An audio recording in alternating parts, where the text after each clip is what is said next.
Current വേഗം വരട്ടെ.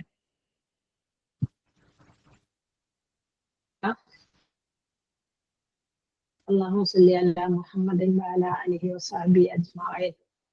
ربي زدني علما نافعا وعملا متقبلا رزقا حلالا طيبا قلوبا خاشعة. أما بعد أقول قولي هذا واستغفر الله العظيم لي ولكم واستغفروه إنه هو الغفور الرحيم. السلام عليكم ورحمة الله وبركاته. My beloved sisters. നമ്മുടെ ഇന്നത്തെ വിഷയം ലാ ഹൗല വലാ ഖുവത ഇല്ലാ ബില്ലാഹ് അല്ലേ? അതും കേൾക്കുമ്പോ ഒരു നോർമലി ഒരു സാധാ ദിക്റാണ് അല്ലെ. പക്ഷെ ആ ദിക്റിന് ഒരുപാട് ഫളായിലുകൾ ഉണ്ട്. ഈ മറ്റുള്ള സബ്ജക്റ്റിനോടൊപ്പം തന്നെ ഇടയ്ക്ക് പൊട്ടിന് തേങ്ങടും പോലെ ഇതുപോലത്തെ സബ്ജക്ട്സ് ഒക്കെ വന്നാല് നമുക്ക് അതിന്റെ ഒരു പ്രാധാന്യത്തെ കുറിച്ചിട്ട് ഒരു ഓർമ്മ ഉണ്ടാവുള്ളൂ. ഈവൻ എനിക്ക് പോലും ഞാൻ കുറെ ക്ലാസ് എടുക്കും, അപ്പൊ എനിക്ക് നല്ല ഓർമ്മ ഉണ്ടാവും. പിന്നെ ഞാൻ പലതും പഠിക്കുമ്പോ അത് മറന്നു പോകും. അപ്പൊ നമുക്കൊരു ദക്കറാൻ പറഞ്ഞാൽ തന്നെ ഓർമ്മിക്കുക എന്നാണല്ലോ അർത്ഥം. അപ്പൊ അതുപോലെ ഇടക്കിടക്ക് ഒരു ഓർമ്മപ്പെടുത്തൽ, ഓർമ്മിക്കൽ അത് നല്ലതാണ്. അതുകൊണ്ട് അതിന്റെ പിന്നെ പ്രാധാന്യത്തെ കുറിച്ച് ഒരു 10-22 ശ്രേഷ്ഠതകൾ, ഫളായിലുകൾ അതിനെ കുറിച്ച് പറയാനുണ്ട്. അപ്പൊ അതൊക്കെ ഒന്ന് ഓർമ്മിക്കാലോ എന്ന് വിചാരിച്ചു. ഇൻഷാ അല്ലാഹ്. അപ്പം അള്ളാഹുവിനെ സ്മരിക്കുക എന്നുള്ളത് തന്നെ വളരെ ശ്രേഷ്ഠകരമായ ഒരു ഇബാദത്താണ് അല്ലെ. വല ദിക്റുല്ലാഹി അക്ബർ, അത് തന്നെ വലിയൊരു കാര്യമാണ്. അപ്പം നമുക്ക് എന്ന് വെച്ചാല് സാധാരണഗതിയിൽ മറ്റെന്ത് അമലുകളും നമ്മൾ ചെയ്യുകയാണെങ്കിലും അതിനൊക്കെ അതിൻ്റെതായ ഒരു ഫോർമാലിറ്റീസ് ഉണ്ട് അല്ലെ. ഒന്നും എടുക്കണം, നിസ്കരിക്കണമെങ്കിൽ ദേഹശുദ്ധി വേണം, പിന്നെ നിഫാസും പാടില്ല, കുളിക്കണം, മുളു വേണം അല്ലെ. അങ്ങനെ അപ്പൊ മനസ്സൊക്കെ പരിപൂർണമായിട്ട് തഖ്വയോടുകൂടി അങ്ങനെ നിസ്കരിക്കുന്ന സ്ഥലം ശുദ്ധി ഉണ്ടായിരിക്കണം. ഖിബ്ലക്ക് നേരെ തിരിയണം, അവയവങ്ങളൊക്കെ അപ്പൊ ഖുർആനിൽ പറഞ്ഞ പോലെ മറച്ചിരിക്കണം. അങ്ങനെ ഒരുപാട് സിഫാത്തുകൾ പറഞ്ഞു, പിന്നെ ഷർത്തുകളൊക്കെ ഉണ്ട്. വിക്റിനാണെങ്കിൽ നമുക്കതിനെ അങ്ങനത്തെ ഒരു കണ്ടീഷൻ ക്ലോസസും ഇല്ല അല്ലെ. ദുനിയാവിന്റെ ലോകത്തിന്റെ ഏത് ഭാഗത്ത് വെച്ചാണെങ്കിലും നമുക്ക് വിക്ർ ചെയ്യാം. പിന്നെ അതായത് ആകാശത്ത് വെച്ചോ, ബഹറിൽ വെച്ചോ, ഭൂമിക്കടിയിൽ വെച്ചോ, മേലെ വെച്ചോ, ഇവിടെ ആണെങ്കിലും അല്ലെ, ഈവൻ ബാത്റൂമിലാണെങ്കിൽ പോലും മനസ്സുകൊണ്ട് ചെയ്യാമെന്നാണ് പറയുന്നത്. അപ്പൊ അത്രക്ക് നമുക്ക് സദാസമയം പ്രതിഫലം കിട്ടിക്കൊണ്ടിരിക്കുന്ന ഒരു മഹത്തായ ഒരു കർമ്മമാണ് എന്ന് വേണം പറയാൻ. ഇത് നമുക്ക് അല്ലാഹു സുബ്ഹാനഹു വ തആലയുടെ വലിയൊരു ഔദാര്യമാണെന്ന് വേണം പറയാൻ അല്ലെ. ഒരുപാട് ശ്രേഷ്ഠതകളുണ്ട്. അതൊക്കെ കുറെ ഞാൻ ഇന്നാള് പറഞ്ഞതുകൊണ്ട് ഞാൻ ആവർത്തിക്കുന്നില്ല. നല്ല ഈ ലാ ഹൗല വലാ ഖുവത ഇല്ലാ ബില്ലാഹി എന്ന വാക്കിന്റെ ഒരു 10-22 ശ്രേഷ്ഠതകൾ മാത്രം വിവരിക്കാം ഇൻഷാ അല്ലാഹ്. അല്ലാഹുമ്മ ഇന്നി അസ്അലുക്കൽ ജന്നത വഅഊദു ബിക മിനന്നാർ എന്ന് നമ്മൾ ഒരു അള്ളാന്റെ ഒരു ചില എന്താ പറയാ, അള്ളാഹുവിന്റെ ഒരു മഹത്തായ ഔദാര്യം എന്ന് വേണം പറയാം അല്ലെ. ചില ദിക്റുകളൊക്കെ ചൊല്ലിക്കഴിഞ്ഞാൽ അതിന് എന്തൊക്കെ പ്രതിഫലങ്ങളായിരിക്കും അള്ളാഹു വാഗ്ദാനം ചെയ്തിട്ടുണ്ടാവും റബ്ബേ. അതായത് ചില വ്യക്തികൾക്ക്, ചില സ്ഥലങ്ങൾക്ക്, ചില പ്രവാചകന്മാർക്ക്, ചില പ്രവാചക പത്നിമാർക്ക്, ചില കാര്യങ്ങൾക്ക്, അങ്ങനെ ചില അള്ളാഹുവിന് ഒരു ശ്രേഷ്ഠത കൽപ്പിക്കാന്നുള്ളത് അള്ളാഹുവിന്റെ ഒരു പിന്നെന്താ പറയാ സിഫാത്തിൽപ്പെട്ട ഒരു കാര്യമാണ് അല്ലേ. അപ്പൊ അതുപോലെ ഈ അല്ലാഹുമ്മ ഇന്നി അസ്അലുക്കൽ ജന്നത വഅഊദു ബിക മിനന്നാർ എന്നുള്ള ആ ഒരു ദുആ എന്ന് പറയുന്നത് ഭയങ്കര നല്ല ദുആ അല്ലേ. അത് നമ്മളെ മലക്കുകളെ സ്വർഗത്തിലേക്ക് ആനയിച്ചു കൊണ്ടുപോകുന്ന ഒരു ദിക്റാണ്. ആ ദിക്ർ രാവിലെയും വൈകുന്നേരവും ഒക്കെ ഒരു 3 പ്രാവശ്യം. വമൻ ഇസ്തിജാറ മിനന്നാരി സലാസ മർറാത്തിൽ വഖാലത് നാരി അല്ലാഹുമ്മ അജിർഹു മിനന്നാർ. ആരെങ്കിലും മനസ്സാലല്ലാഹു ജന്ന സലാസ മർറത്തിന്, ആരെങ്കിലും ഒരാള് 3 പ്രാവശ്യം രാവിലെയും വൈകുന്നേരവും ഒക്കെ അള്ളാഹുവിനോട് അല്ലാഹുമ്മ ഇന്നി അസ്അലുക്കൽ ജന്നത എന്ന് പറയുകയാണെങ്കിൽ നരകം പറയും അവന് എനിക്ക് വേണം, അവനെ ഞാൻ സ്വർഗത്തിലേക്ക് പ്രവേശിപ്പിക്കും. അപ്പൊ നരകം എന്ത് പറയും, വമൻ ഇസ്തിജാറ മിനന്നാരി സലാസ മർറാത്തിൻ, അവൻ 3 പ്രാവശ്യം നരകത്തിന് ഇസ്തിജാറ തേടിയിട്ടുണ്ട്. അതുകൊണ്ട് അവന് അല്ലാഹുമ്മ അജിർഹു മിനന്നാരി, അവനെ നരകത്തിൽ നിന്ന് രക്ഷിക്കണമെന്ന് നരകവും പറയും അല്ലെ. അപ്പൊ അങ്ങനെ ഞാനിപ്പോ ഈ വിഷയത്തിന് ഇത് ചേർത്ത് പറയാൻ കാരണം, അങ്ങനെ ഓരോ ദിക്റിനും ഓരോ കാര്യങ്ങൾക്കും ഓരോ ദുആകൾക്കും അതിൻ്റെതായ പ്രത്യേകതകളൊക്കെ ഉണ്ടെന്ന് വേണം പറയാൻ.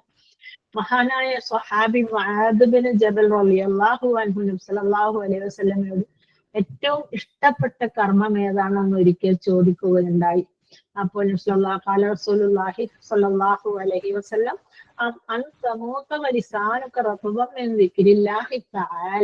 അതായത് നീ അള്ളാഹുവിനെ കുറിച്ചുള്ള സ്മരണയാൽ നിന്റെ നാവ് നനഞ്ഞിരിക്കെ നീ മരണം വരിക്കുക എന്നതാണ് അല്ലെ. സിൽസിലത്തു സ്വഹീഹിലും ഇമാം അഹമ്മദ് തുർമുദി എന്നീ ഇമാമുമാരും ഒക്കെ ഒരുപോലെ പിന്നെ റിപ്പോർട്ട് ചെയ്തിട്ടുള്ള ഹദീസാണ്. അതായത് കർമ്മങ്ങളിൽ ഏറ്റവും കൂടുതൽ ശ്രേഷ്ഠമായത് എന്ന് വെച്ചാൽ ഇഹലോകം വിട്ട് വിരിഞ്ഞ് പോകുമ്പോൾ എല്ലാവരും നമ്മള് സത്യവിശ്വാസികളൊക്കെ പരസ്പരം കാണുമ്പോൾ നമ്മൾ എപ്പോഴും പരസ്പരം വസീയത്ത് ചെയ്യാറുണ്ട്. എന്താ വസീയത്ത് ചെയ്യാറുകളില്ല അല്ല ചെല്ലി മരിക്കാൻ വിധി കൂട്ടണേ എന്നല്ല എല്ലാവരും പറയും. അതുപോലെ നമ്മൾ ചിരിച്ചുകൊണ്ട് മരിക്കാനും നമ്മളൊന്ന് ദുആ ചെയ്യണം അല്ലെ. മയ്യത്തിന്റെ മുഖം കാണുമ്പോൾ ഭയങ്കര ഒരു സന്തോഷം, ഒരു ചിരിയായിരിക്കാം മുഖത്തിലെ. അപ്പം ചിലപ്പം പ്രഷർ ബിപി കൂടിയ അങ്ങനെ മുഖം കറുത്തു പോവുകയൊക്കെ ചെയ്യും. പക്ഷെ അങ്ങനെയൊക്കെ ആണെങ്കിൽ പോലും മയ്യത്തിന് ഭയങ്കര ഒരു തെളിച്ചുണ്ടാവും. നമ്മൾ കാണുന്നവർക്ക് തന്നെ ഒരു സമാധാനം. പഠിച്ചവനെ ഇതായി അദ്ദേഹം ആകുമായിരിക്കും ഇത്രേ പറയാൻ പറ്റുള്ളൂ. ആരും സ്വർഗത്തിലാണെന്ന് ഒരാളും തന്നെ ഡിക്ലെയർ ചെയ്യാൻ പറ്റൂല. അതിന്റെ ഫുൾ പവറും പിന്നെ പരമാധികാരമൊക്കെ അള്ളാന്റെ അടുക്കലാക്കടുത്ത് നമുക്കത് പറയാൻ പറ്റില്ല. അപ്പൊ അതുപോലെ തിരിച്ചുകൊണ്ട് ലായിലാ ചൊല്ലിക്കൊണ്ട് സ്വർഗത്തിലെ മലക്കുകളെ കണ്ടുകൊണ്ട് മരിക്കുവാൻ വിധി കൂട്ടണേന്ന് എല്ലാവർക്കും ദുആ ചെയ്യാം അല്ലെ. എസ്പെഷ്യലി ഈ സദസ്സില് ഇതൊരു വല്ലാത്തൊരു സദസ്സാണ്. നമ്മുടെ ദുആകള് അപ്പാടെ അള്ളാന്റെ അടുത്ത് വയർലെസ് ആയിട്ടൊന്നുമല്ല എത്തുക. ഇപ്പൊ നമ്മള് ഫോൺ സന്ദേശങ്ങളും മെസ്സേജസ് ഒക്കെ പോകുന്നത് വയർലെസ് ആയിട്ട് അതല്ല. ഇത് ഡയറക്ട്ലി മലക്കുകൾ 1 to 1 ആയിട്ട് 1 by 1 ആയിട്ട് ഓരോ മലക്കുകളും ഇത് വഹിച്ചുകൊണ്ട് അള്ളാഹുവിനെ ഏൽപ്പിച്ചു കൊടുക്കുകയാണ് അല്ലെ. നമ്മുടെ എല്ലാ ദുആകളും നീ സ്വീകരിക്കേണ്ട റബ്ബേ. നമ്മുടെ നാട്ടിൽ ഏറ്റവും കൂടുതൽ ബാധിച്ചിട്ടുള്ള ഭയങ്കര വിഷമമേറിയ ഒരു കാര്യമാണ് നമ്മുടെ കുട്ടികളെ കാര്യമല്ലേ.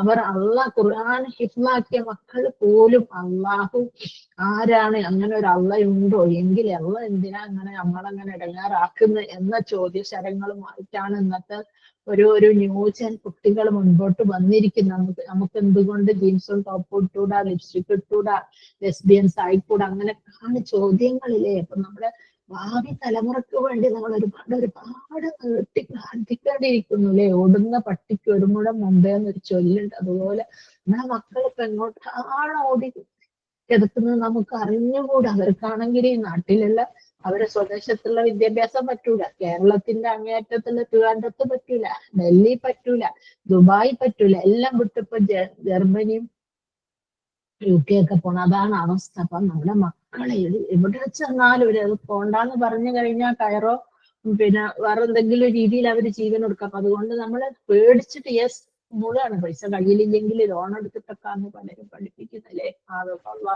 അപ്പൊ അങ്ങനെയൊക്കെ പോകുന്ന മക്കളായാലും ആണുങ്ങളായാലും അവർക്ക് ഹിദായത്തിന്റെ ഒരു വെളിച്ചം കാട്ടിക്കൊടുക്കട്ടെ. നമ്മളൊക്കെ പിന്നെ നമ്മളെ പാരമ്പര്യത്തിൽ നമുക്ക് ഇനി ജനിക്കുന്ന ഒറ്റ മക്കൾ പോലും ഒരു നരകാവകാശിയായി തീരുന്ന റബ്ബേ. എല്ലാം അല്ലാഹുവിന്റെ ഹിദായത്തോടുകൂടി സന്മാർഗമുള്ള ദമ്പതിമാരെ കിട്ടാനും ഒരുപാട് ആളുകൾ വിവാഹങ്ങൾ അന്വേഷിച്ചു കൊണ്ടിരിക്കുകയാണല്ലോ. അവർക്കൊക്കെ നല്ല ദമ്പതിമാരെ കിട്ടാനും നല്ല ഹിദായത്തുള്ള തൗഹീദി ആശയം മുറുകെ പിടിക്കുന്ന സ്വാലിഹായ സന്താനങ്ങളായി തീരണേ എന്ന് നമുക്ക് ഒരുപാട് ദുആ ചെയ്യും. പിന്നെ അങ്ങനെ പിന്നെ കർമ്മങ്ങൾ ഒരിക്കൽ പ്രായം ചെന്ന ഒരു സഹാബി സല്ലല്ലാഹു അലൈഹി വസല്ലമയുടെ അടുക്കൽ വന്നിട്ട് ചോദിച്ചു, പ്രായാധിക്യത്താൽ ദീനീ കർമ്മങ്ങൾ എനിക്ക് താങ്ങാൻ കഴിയുന്നില്ലെങ്കിൽ അതിനാൽ എനിക്ക് സൗണ്ട് ഇല്ല, കേൾക്കുന്നില്ലേ? സൗണ്ട് കുറച്ച് കുറവാ മുന്താസ്ത, നല്ല ക്ലിയർ ഇല്ല. ഞാന് സൗണ്ട് നല്ലിട്ട് കുറച്ച് വെച്ചിരുന്നതാണ്. ഇപ്പൊ കേൾക്കുന്നുണ്ടോ? ഹലോ, അതേപോലെ തന്നെയുള്ള കുറച്ചും കൂടി സൗണ്ട്.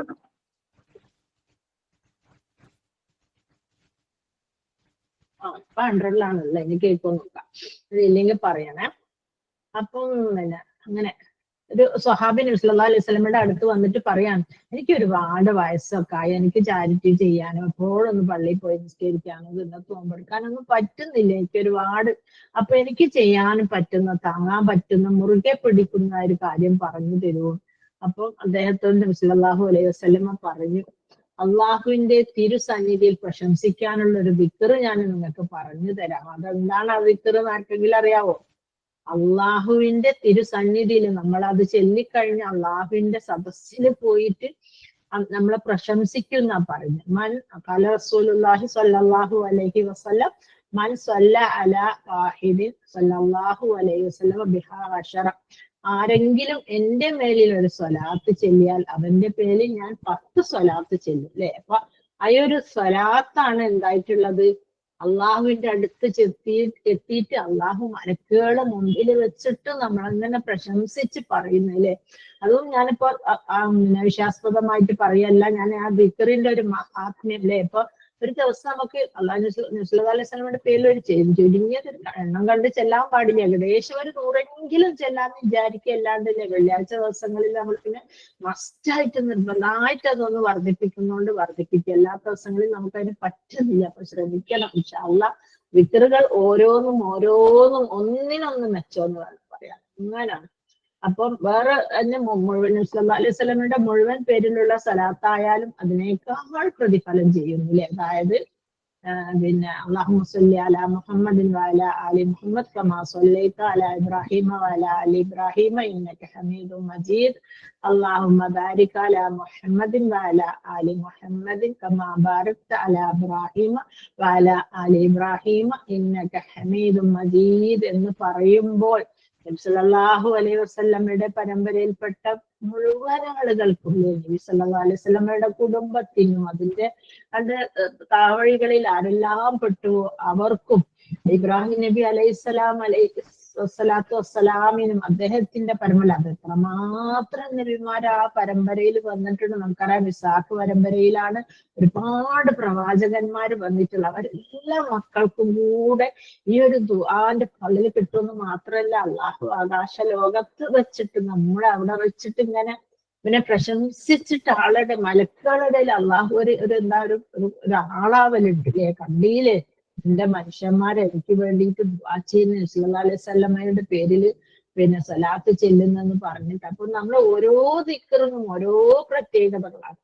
ഇൻഷാ അല്ലാഹ് ലാ ഹൗല വലാ ഖുവത ഇല്ലാ ബില്ലാഹിലേക്ക് കടക്കാം. അപ്പൊ അള്ളാഹുവിനെ കുറിച്ചുള്ള ദിക്റിന്റെ നാവ് അള്ളാഹുവിനെ കുറിച്ചുള്ള സ്മരണയാൽ നനഞ്ഞിരിക്കട്ടെ. ലാ യസാലു ലിസാനുക റത്ബൻ മിൻ ദിക്രില്ലാഹി തആല. അള്ളാഹുവിനെ കുറിച്ച് ഓർമ്മിച്ചിട്ട് നിന്റെ നാവ് എപ്പോഴും അങ്ങനെ. അപ്പൊ അള്ളാഹുവിനെ കൊണ്ടല്ലാണ്ട് ഈ ദിക്റിന്റെ ഒരു അർത്ഥം എന്താ വെച്ചാൽ ആ ഹൗല എന്ന് വെച്ചാൽ ഒരു കഴിവുമില്ല, ഹൗല ഒരു പരമോന്നതമായിട്ടുള്ള ഒന്നുമില്ല അല്ലെ. വലാഖുവത്ത ഒരു കഴിവുമില്ല. ഇല്ലാ ബില്ലാഹ്, അള്ളാഹുവിനെ കൊണ്ടല്ലാണ്ട് ഒന്നും കഴിയൂല. അത് നമ്മൾ നമുക്ക് ഒന്നിനും കഴിയില്ല റബ്ബേ എന്ന് പറയുമ്പോ അവിടെ എന്തായി, അള്ളാഹു ഹൈലൈറ്റ് ആയില്ലേ, അള്ളാഹുവിന് ഭയങ്കര പവറായി. അപ്പൊ ആ ഒരു അർത്ഥമുള്ള ഒരു വാക്കാണ് നമ്മൾ പലപ്പോഴും നമ്മളിത് ചെല്ലുന്നുണ്ടാവും, പക്ഷെ നമുക്ക് ഇതിന്റെ അർത്ഥമൊന്നും നമ്മൾ അങ്ങനെ കാര്യമാക്കാറില്ല, അതിന്റെ അർത്ഥം മനസ്സിലാക്കിയില്ല. ഇല്ലാതില്ല എന്ന് പറഞ്ഞാൽ അള്ളാഹുവേ നിന്നെ കൊണ്ടല്ലാണ്ട് യാതൊരു പരമോന്നത ശക്തിയും കഴിവും നമുക്കില്ല റബ്ബേ എന്ന് പറയുമ്പോൾ നമ്മളൊന്ന് കൊച്ചായി. അവിടെ അള്ളാഹിന്റെ സ്ഥാനം ഒന്ന് ഹൈലൈറ്റ് ആയില്ലേ, അല്ലെങ്കിൽ ഹൈലൈറ്റ് അള്ളാഹ് തന്നെ ആണല്ലോ. അതൊന്നും കൂടെ ഇതാക്കുക. നമ്മളെ മാനു ടീച്ചറൊക്കെ വായി തുറന്നാൽ ഇല്ലാതില്ല പറഞ്ഞിട്ടല്ലാണ്ട് അത് പറഞ്ഞാൽ ഇത്രമാത്രം സെഷൻ. എന്നിട്ട് ഒരിക്കലും പാരന്റ്സിനോട് ചോദിച്ച് നിങ്ങൾ എപ്പോഴും ലാ ഹൗല വലാ ഖുവത ഇല്ലാ ബില്ലാഹ് പറയുന്നുണ്ടല്ലോ, ഇതിന്റെ പ്രത്യേകം എനിക്കറിയില്ല, അങ്ങനെ ഞാൻ പറഞ്ഞു കൊടുത്തരാം. പറഞ്ഞാൽ അത് ഇത്രമാത്രം നല്ലൊരു വിക്കറാണോ എന്ന് ചോദിക്കണ്ട എന്നോട്. അള്ളാഹു പറയുന്നു വലില്ലാഹി മാഫി സമാവാതി വമാഫിൽ അർദ് അല്ലെ. ആകാശ ഭൂമികളിലുള്ളതെല്ലാം വമാ തഹത്ത സറ, അതിന്റെ ഉള്ളിലുള്ളതും ഇടക്കുള്ളതും മേലെയുള്ളതും ആകാശത്തുള്ളതും കടലിന്റെ അടിയിലുള്ളതും എല്ലാം വലില്ലാഹിയാണ്, അള്ളാഹുവിനുള്ളതാണ് അല്ലെ. വൈലല്ലാഹി തുർജഉൽ ഉമൂർ, എല്ലാ കാര്യങ്ങളും അള്ളാഹുവിലേക്ക് തന്നെ മടക്കപ്പെടുകയും ചെയ്യില്ലേ. അത് വിഷമാണെങ്കിലും പ്രയാസാണെങ്കിലും. ഇന്ന് ഇവിടുന്ന് ഞാൻ ഒരുപാട് നിരീശ്വരവാദികളൊക്കെ ഉണ്ട്. അവര് പറയട്ടെ ഞാൻ എല്ലാ കൊല്ലവും ജീവിക്കും, ഞാൻ മരിക്കൂല എന്നാർക്കും പറയാൻ പറ്റുമോ? ഇല്ല. ഞാൻ മരിച്ചാൽ അള്ളാന്റെ അടുത്ത് പോവില്ല, ഞാൻ വേറെ വഴിക്ക് പോകും. ആരെങ്കിലും വിചാരിച്ചാൽ നടക്കുക. അള്ളാഹിനെ കുറിച്ചിട്ട് ഭയങ്കരമായിട്ട് പരിഹാസവും കളിയാക്കലും മീറ്റിങ്ങുകളും ഇല്ലാന്ന് സമർപ്പിക്കാൻ വേണ്ടി ഒരുപാട് കാര്യങ്ങളും മെനഞ്ഞെടുക്കുന്നുണ്ട്. പക്ഷെ വൈലല്ലാഹി തുർജഉൽ ഉമൂർ എന്ന ആയത്തിനെതിരായിട്ട് ഞാനിനി അള്ളാന്റെ അടുത്തേക്കൊന്നും പോകില്ല, ഞാൻ വേറെ എങ്ങോട്ടേക്ക് പോകാന്ന് ആർക്കെങ്കിലും പറയാൻ പറ്റുമോ? പറ്റൂല അല്ലെ? അത് അള്ളാഹിന്റെ അടുത്തേക്ക് കമ്പൽസറി ആയിട്ട് പോവുക തന്നെ വേണം. മാത്രമല്ല മുത്തഖീങ്ങൾക്ക് അള്ളാഹു ഇഷ്ടപ്പെടുത്തവർക്ക് അള്ളാഹു ഒരുപാട് വാഗ്ദാനങ്ങൾ നൽകുന്നുണ്ട്. അതൊക്കെ നൽകുകയും ചെയ്യും. ഇന്ന വാദല്ലാഹിൽ ഹഖ്, അള്ളാഹുവിന്റെ വാഗ്ദാന സത്യമാണ്, അത് ഒരിക്കലും നിറവേറ്റപ്പെടാണ്ടിരിക്കൂല. അങ്ങനെ ഇന്നൽ അമ്ര കുല്ലുഹൂലില്ല, എല്ലാ കാര്യങ്ങളും അള്ളാഹുവിന്റെ അധീനതയിലാകുന്നു അല്ലെ? ഒരാൾ ഉറങ്ങിക്കഴിഞ്ഞ് എണീക്കണമെങ്കിൽ അള്ളാഹു വിചാരിക്കണം അല്ലെ? ഒരു കുട്ടി പ്രസവിച്ചു കഴിഞ്ഞാൽ അത് വലുതാവണമെങ്കിൽ അള്ളാഹു വിചാരിക്കണം. അതിന് ഒരൊറ്റ കുട്ടിയാണ് ഒരുപാട് വർഷകാലം കാത്തുകാത്തിരുന്ന് കിട്ടിയ പൈതലാണ് അല്ലെ? അതൊരു നിമിഷ നേരം മതിയുമ്പോ എന്തെങ്കിലും ഒന്ന് മീൻ പൊരിക്കാൻ പോവുക, മുറ്റത്ത് തുണി അറിടാൻ പോയിട്ട് ചെയ്ത ഒരു ബക്കറ്റ് വെള്ളന്റെ മതി ആ കുട്ടിന്റെ അവസാനം അല്ലെ? എത്രയോ പൈസ ചെലവാക്കിയിട്ട് എത്രയോ ബുദ്ധിമുട്ടിയിട്ട് കിട്ടിയ കുട്ടിയായിരിക്കും. പക്ഷെ അതൊന്നും ഓപ്ഷൻ ഇല്ല. അള്ളാഹു അങ്ങനെ തീരുമാനിച്ചു കഴിഞ്ഞാൽ അതിനൊരു ഇതും ഇല്ല അല്ലെ? കുട്ടിക്ക് ക്ഷമിച്ചാൽ ഉമ്മക്ക് സ്വർഗത്തിൽ ഒരു വീടുണ്ട്, അത്ര അല്ലാണ്ട് വേറൊരു രക്ഷയില്ല. അതാണ് നമ്മുടെ അവസ്ഥ. അലാ ലഹുൽ ഖൽഖു വൽ അംറു തബാറകല്ലാഹു റബ്ബുൽ ആലമീൻ. സൃഷ്ടിപ്പും ശാസനാധികാരവും അവന് തന്നെയാണ്. അറിയുക, അലാന്ന് പറയുമ്പോ അറിയുക. ലോകരക്ഷിതാവായ അള്ളാഹു മഹത്വ സമ്പൂർണനായിരിക്കുന്നു.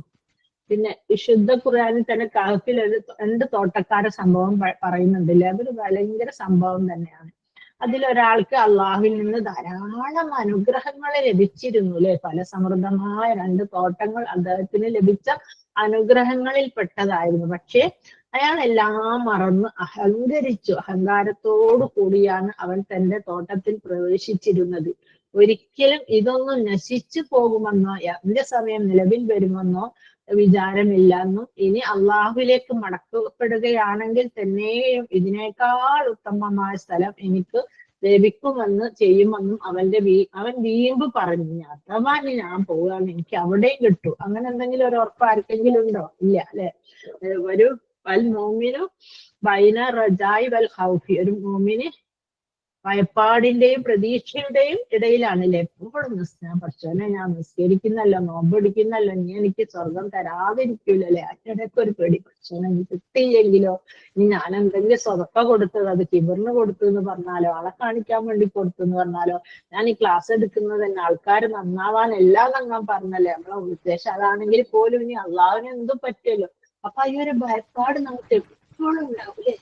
അപ്പൊ അങ്ങനെ അയാൾ ഈ സ്ഥലത്തിനെ കുറിച്ചിട്ട് യാതൊരു പേടി അയാൾക്കില്ലായിരുന്നു. എനിക്ക് ഞാൻ വലിയൊരു കോടീശ്വരനാണ്, എനിക്ക് ഭയങ്കര രണ്ട് തോട്ടങ്ങളുണ്ട് അല്ലെ? എന്നാൽ അവന്റെ സത്യവിശ്വാസിയായ കൂട്ടുകാരൻ അവനോട് സംസാരിച്ച സന്ദർഭം ഓർക്കുക.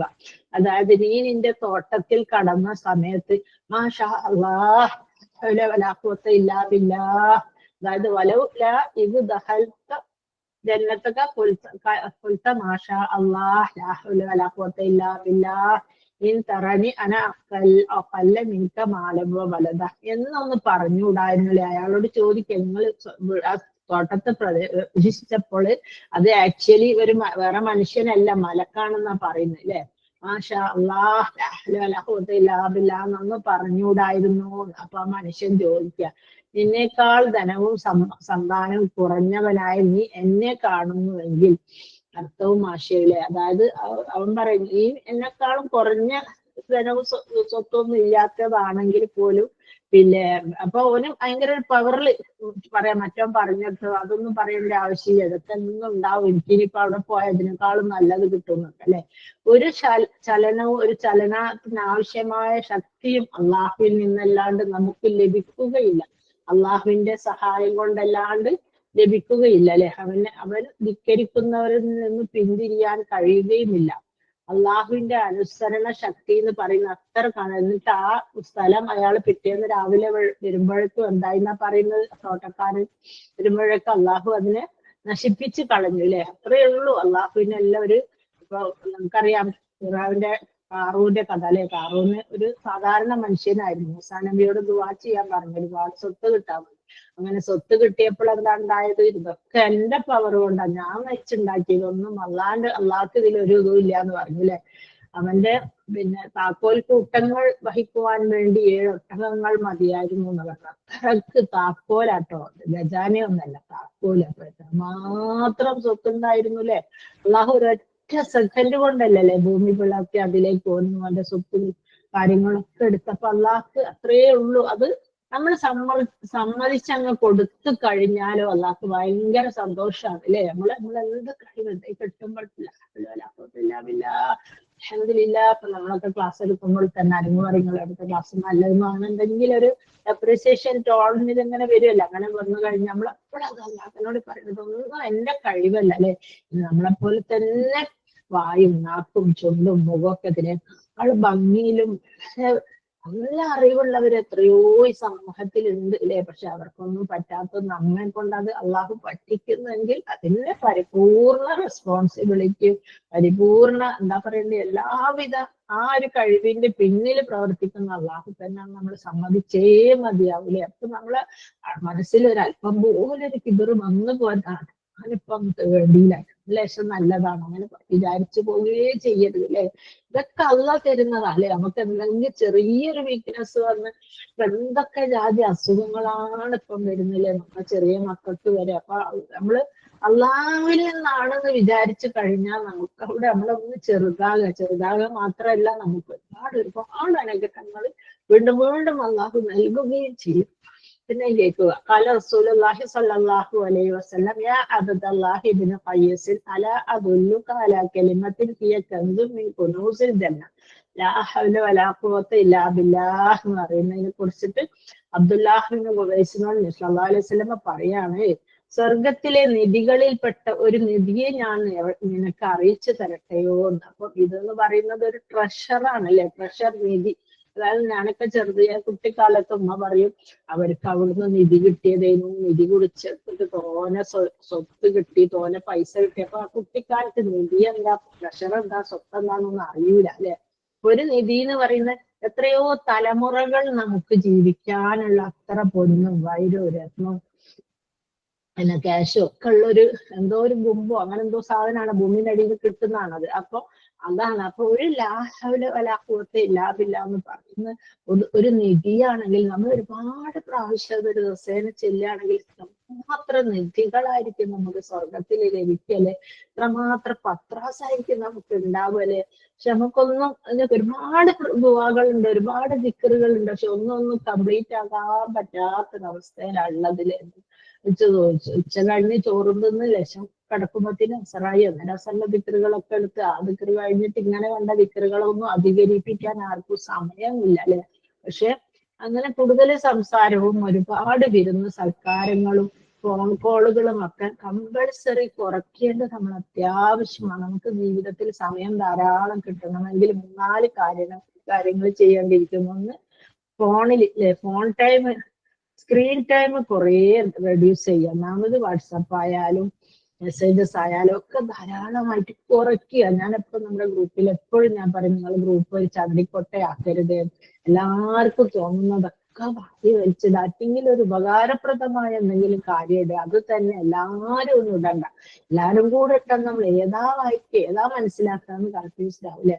ഒന്നത് നമ്മള് സ്ക്രീൻ ടൈം കുറയ്ക്കുക. രണ്ടാമത്തതാണെങ്കിൽ ഫോൺ കോള്. നമുക്ക് ഫോണ് വന്നു കഴിഞ്ഞാൽ അധികമായിട്ട് സംസാരിക്കുന്ന ആൾക്കാരോടൊക്കെ എന്ന് വെച്ചാല് ഫോൺ എടുക്കാതിരുന്ന അവര് മെസ്സേജ് ചെയ്ത് ചോദിക്കും, ഇങ്ങനെ കാര്യം ഉണ്ടായില്ലല്ലോ, നിങ്ങൾ കണ്ടീനോ, നിങ്ങൾ ഫോണുണ്ടല്ലോ, നിങ്ങൾ സുഖമില്ലാണ്ട് കിടക്കുന്നല്ലോ. അപ്പൊ നമുക്ക് അതിന് മാത്രം റിപ്ലൈ, അത് വെറും ഒരു 10 സെക്കൻഡ്സ് മതി. പക്ഷെ അവര് ഫോൺ എടുത്ത് ചെവിയിൽ വെച്ചത് മണിക്കൂറുകളോളം സംസാരിച്ച് കളയും അല്ലെ. അപ്പൊ എത്ര സമയാ പോവുക. എനിക്ക് രാവിലെ 11 12 മണിന്റെ ഇടക്ക് നമസ്കാരം വളരെ നല്ലതാണ്. കുഞ്ഞുങ്ങൾ കാൽച്ചുട്ട് കൊള്ളുന്ന സമയം അത്ര ഏറ്റവും പ്രതിഫലാർഹമായത് അത് അവ്വാബീൻ നമസ്കാരമാണെന്നൊക്കെ പറയപ്പെടുന്നു. അതായത് പശ്ചാത്തപിച്ച് മടങ്ങുന്ന അന്നേരം നിൽക്കുമ്പോണ്ടാവും ഒന്നൊക്കെ ഒരു ഫോൺ കോൾ അല്ലെങ്കിൽ ആരെങ്കിലും വരും അല്ലെ. ആ വരുന്നോര് ഓർക്ക് അതിന്റെ സമയവും ഔചിത്യമൊന്നും ഓർക്ക് അറിഞ്ഞുകൊള്ളണമെന്നില്ല. കാരണം അവര് ലുഹ നമസ്കരിക്കുന്നവരായിക്കൊള്ളണമെന്നും ഇല്ല അല്ലെ. അപ്പൊ ആദ്യമൊക്കെ ഞാനിരുന്ന് അങ്ങനെ വന്നവരോട് എങ്ങനാ നിങ്ങള് എനിക്ക് നിസ്കരിക്കും, ഇപ്പൊ ഞാൻ അത് പ്രാർത്ഥിക്കല്ല പറയുള്ളൂ. സംസ്കരിക്കുന്ന സമയമാണ്, ലക്ഷം നേരം ഇരുന്നോളിന്നറിയും. അപ്പൊ ഇരിക്കാൻ ആർക്കും നേരം ഉണ്ടാവില്ലല്ലോ അല്ലെ. അപ്പൊ നമ്മളെന്തിനാ നമ്മളെ സമയം അവർക്ക് വേണ്ടി കൊല്ലുന്നില്ല. നമ്മളെ നിസ്കാരത്തിൽ ഒരായത്തെങ്ങാൻ ഓതിയാൽ നമുക്ക് ഒരു ഒട്ടകത്തിന്റെ പ്രതിഫലമാണ് അല്ലെ. അന്നേരം ആ നിസ്കാരത്തിൽ നമ്മള് ധാരാളമായിട്ട് ചെല്ലുകയാണെങ്കിൽ അല്ലെ, അതായത് പശ്ചാത്തപിച്ച് മടങ്ങുന്നവരുടെ നമസ്കാരമാണ്. ആ ഒരു പ്രതിഫലമൊക്കെ നമുക്ക് എത്ര കിട്ടാണ്ടായി പോവുക. ഇങ്ങനെ ആളുകളോട്. അപ്പൊ ആളുകളോട് സംസാരിക്കുമ്പോൾ അളന്ന് കുറച്ച് സംസാരിക്കാൻ മാക്സിമം ശ്രദ്ധിക്കുക. നമ്മളിൽ പലരും ഒരുപാട് സംസാരിക്കുന്നവരാണ്. ഒരുപാട് സംസാരിക്കുന്നത് എന്ന് പറഞ്ഞാല് ആക്ച്വലി നമ്മൾ മനസ്സിലാക്കേണ്ട വെച്ചാൽ അത് അള്ളാഹുവിന്റെ ഒട്ടും തൃപ്തി ലഭിക്കുന്ന ഒരു കാര്യമല്ല. അല്ലെ, അള്ളാഹു പറഞ്ഞത് എന്താ? ഒന്നോക്കൾ നിങ്ങൾ പോലും അവള് സദീദ്, അല്ലെ, നിങ്ങൾ പറയുകയാണെങ്കിൽ നല്ലത് മാത്രം പറയല്ലേ, മിണ്ടാണ്ട് ഇരുന്നോളി എന്നാ പറയും, അല്ലെ. അതുപോലെ നമ്മൾ എന്തെങ്കിലും ഒരു കാര്യത്തെ കുറിച്ച്, ഒരു വ്യക്തിയെ കുറിച്ചിട്ട് കമന്റ് പറയുകയാണെങ്കിൽ 3 വട്ടം ആലോചിക്കണം. പോരെ 7 വട്ടം ആലോചിക്കുന്നതായിരിക്കും ഉത്തമം എന്ന് എനിക്ക് തോന്നുന്നു, അല്ലെ. അത് പറയണോ പറയണ്ടല്ലേ, അത് പറഞ്ഞിട്ട് എന്താ വല്ല കാര്യമുണ്ടോ, അല്ലെ. ഇപ്പൊ നമ്മൾ ഒരാളെ കൊണ്ട് എന്തെങ്കിലും ഒന്ന് പറയുകയാണെങ്കിൽ, ഇവൻ ഞാൻ പോലും ചിലപ്പോൾ നമ്മൾ അറിയാണ്ട് പറഞ്ഞു.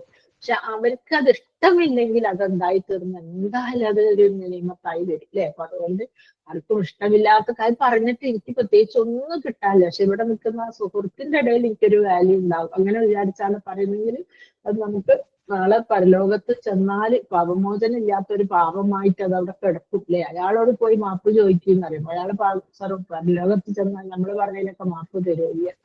അപ്പൊ അത് ഏറ്റവും വലിയൊരു വിഷയമാണ്. അപ്പൊ അതുകൊണ്ട് മാക്സിമം സംസാരം കുറച്ചാൽ തന്നെ നമുക്ക് ദിക്റുകളും ഇബാദത്തുകളും ഒക്കെ എടുക്കാം. പിന്നെ ഒരുപാട് സമയം കിട്ടും. സമയമില്ല എന്ന് പറയുന്നതിന്റെ പിന്നിലുള്ള ലോജിക് അതൊന്ന് അൽഹംദുലില്ലാ മാഷാഅല്ലാ കുട്ടികളെ സംബന്ധിച്ച് പറയാൻ അവർ രാവിലെ എണീറ്റ് മദ്രസ പോകും, അത് കഴിഞ്ഞ് വന്ന് ബ്രേക്ക്ഫാസ്റ്റ് കഴിച്ചോ ഇല്ലേന്നല്ലോ പറഞ്ഞ് ഓടി സ്കൂളിൽ പോകും, അത് കഴിഞ്ഞ് വന്ന് അവർക്ക് ട്യൂഷൻ ഉണ്ടാവും, പിന്നെ ഒന്ന് നിസ്കരിച്ചോ ബുക്കെടുക്കുമ്പോഴേക്ക് അവർ ഉറങ്ങാൻ പോയി, അല്ലെ. കുട്ടികളെ കൊണ്ടുള്ള ബുദ്ധിമുട്ടും ശല്യങ്ങളും ഒന്നും ഇപ്പൊ തീരെ പറയാൻ പറ്റില്ല. 4 വയസ്സാകുമ്പോഴത്തേ അവര് നഴ്സറി കയറി കഴിഞ്ഞാൽ പിന്നെ അവരങ്ങനെ ഓരോ പാട്ടിന് പോവുക, അല്ലെ. പക്ഷെ നമ്മൾ അധിക സമയം കൊല്ലുന്ന നമ്മുടെ സുഹൃത്തുക്കളോ നമ്മുടെ ബന്ധുമിത്രാദികളോ ആയിരിക്കും, അല്ലെ. അത്യാവശ്യത്തിന്റെ ഫോൺ കോൾ മാത്രം ചെയ്യാൻ വേണോ വേണ്ട ചിന്തിക്കാം. ഒരു സമയം ഒരു അസുഖമായിട്ട് കിടക്കുന്ന ഒരാളൊക്കെയാണെങ്കിൽ നമുക്ക് വിളിക്കാം, സംസാരിക്കാം, അല്ലെ, അവർക്കൊരു ആശ്വാസം നൽകാം. അത് വേറെ പ്രതിഫലമാണ്. അല്ലാണ്ട് വെറുതെ കത്തി വെക്കുന്നവരുണ്ട്, അവരുടെ വിഷയം ചാല എന്ന വിഷയത്തിലേക്ക് വരാം.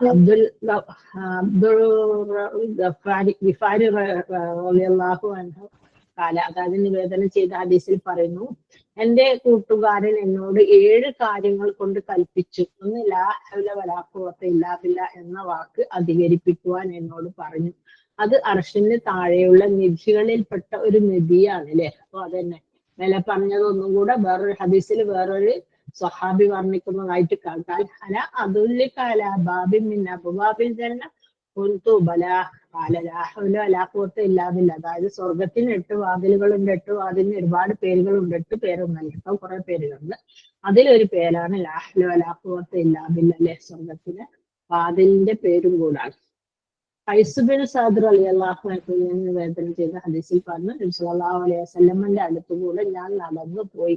ഞാൻ നമസ്കരിച്ചു കഴിഞ്ഞിരിക്കുകയാണ്. അവിടെ നിന്ന് കാലുകൾ എന്നെ തട്ടിയിട്ട് പറഞ്ഞു, സ്വർഗത്തിലെ വാതിലുകളിൽപ്പെട്ട ഒരു വാതിൽ ഞാൻ നിനക്ക് പറഞ്ഞു തരട്ടെയോ, അല്ലെ.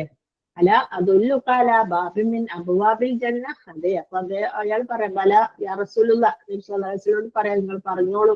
പറഞ്ഞതാണ് ലാ ഹൗല വലാ ഖുവത ഇല്ലാ ബില്ലാഹ്.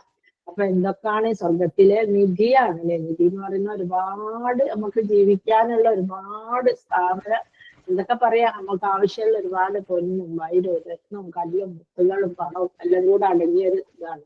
അതിനാണ് നിധി എന്ന് പറയുന്നത്. പിന്നെ സ്വർഗത്തിലെ വാതിലുമാണ്, അല്ലെ. അപ്പൊ ആ 8 വാതിൽ കൂടെ പോകുമ്പോ ലാ ഹൗല വലാ ഖുവത ഇല്ലാ ബില്ലാ ചൊല്ലിയെടുത്ത് ധൈര്യസമേതം അതിലൂടെ പ്രവേശിക്കാം. പിന്നെ അബൂ അയ്യൂബ് അൻസാരി റളിയല്ലാഹു അൻഹു നിവേദനം ചെയ്ത ഹദീസിൽ ഇസ്രായിന്റെ രാത്രി നബി സല്ലല്ലാഹു അലൈഹി വസല്ലമയുടെ അരികിൽ ഇബ്രാഹിം നബി അലൈഹിസ്സലാമയുടെ അരികിൽ കൂടി നബി സല്ലല്ലാഹു അലൈഹി വസല്ലമ കടന്നുപോയി. ജിബ്രീൽ, നിങ്ങളുടെ കൂടെ ആരാണ്? ഇബ്രാഹിം നബി ചോദിക്കാൻ. അപ്പൊ ജിബ്രീൽ പറഞ്ഞു, ഇത് മുഹമ്മദ് ആണ്, മുഹമ്മദ് നബി സല്ലല്ലാഹു അലൈഹി വസല്ലം.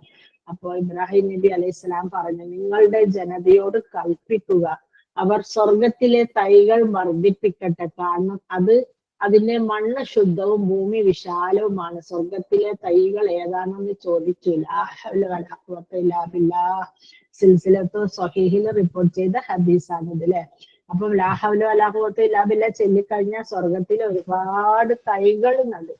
അപ്പൊ നിങ്ങൾ വിചാരിക്കും നമുക്ക് എന്തിനാ സ്വർഗത്തില് തൈകൾ, അല്ലെ. ആ സ്വർഗത്തിൽ ആ തൈ നട്ട സ്ഥലം അത്രയും നമ്മൾ അതിന്റെ അവകാശിയായി തീരില്ലേ. ഇവിടെ ഒരു 5 സെന്റ് സ്ഥലം വാങ്ങണമെങ്കിൽ ഏറ്റവും ചെറിയ വിലക്കുള്ള ഒരു 3 ലക്ഷം ആണെങ്കിൽ 15 ലക്ഷം നമ്മളെ കയ്യിൽ ഉണ്ടാവും, ഇല്ല, അല്ലെ. അവിടെ ഇപ്പം ലാഭമില്ലാതില്ല ഒരു 100ഉം 200ഉം ഒക്കെ ചൊല്ലിക്കഴിഞ്ഞാൽ നമുക്ക് എത്രമാത്രം കൈ വെക്കുന്ന സ്ഥലമായിരിക്കും കിട്ടുക അല്ലെ. അതാണ് അതിന്റെ ഒരു ബെനിഫിറ്റ്. അത് നമ്മൾ മനസ്സിലാക്കൂല.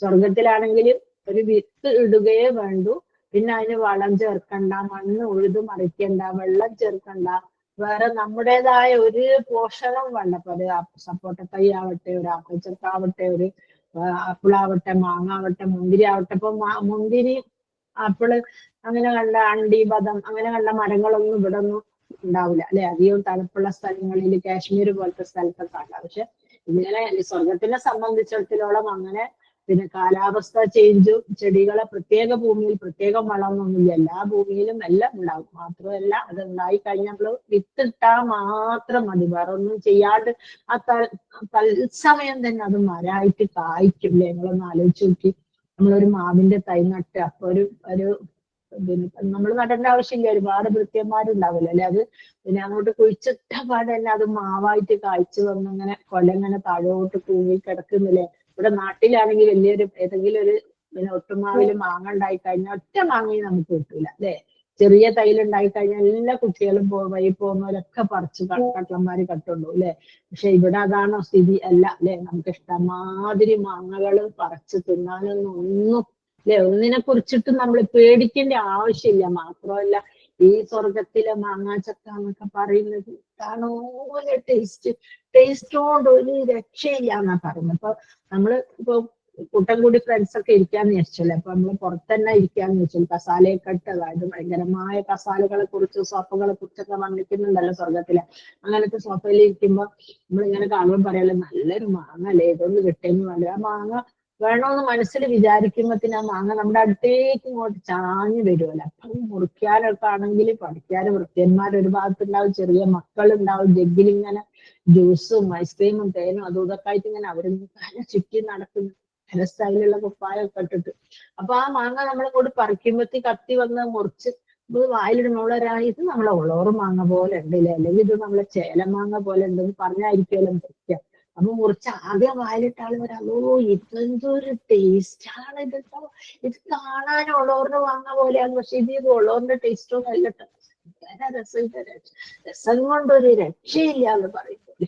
അപ്പൊ അങ്ങനെയൊക്കെ മാവും പ്ലാവും ഒക്കെ കുഴിച്ചിടണമെങ്കിൽ നമുക്ക് എന്ത് മതിയില്ല, അലാഖൊക്കെ ഇല്ലാവില്ല, ധാരാളമായിട്ട് പറയല്ലേ. സ്വർഗത്തിൽ എത്രയോ ഏക്കർ ഭൂമിന്റെ അവകാശിയായി തീരാ. ഇത് വല്ലതും നമ്മൾ കബറ് പോയി കിടന്നാൽ നമുക്ക് പറ്റുമല്ലോ. കബറിൽ നമ്മൾ ഫ്രീ ആയിട്ട് കിടക്കുന്ന സ്ഥലം, ഒരു പണിയും ഉണ്ടാവില്ല അല്ലെ.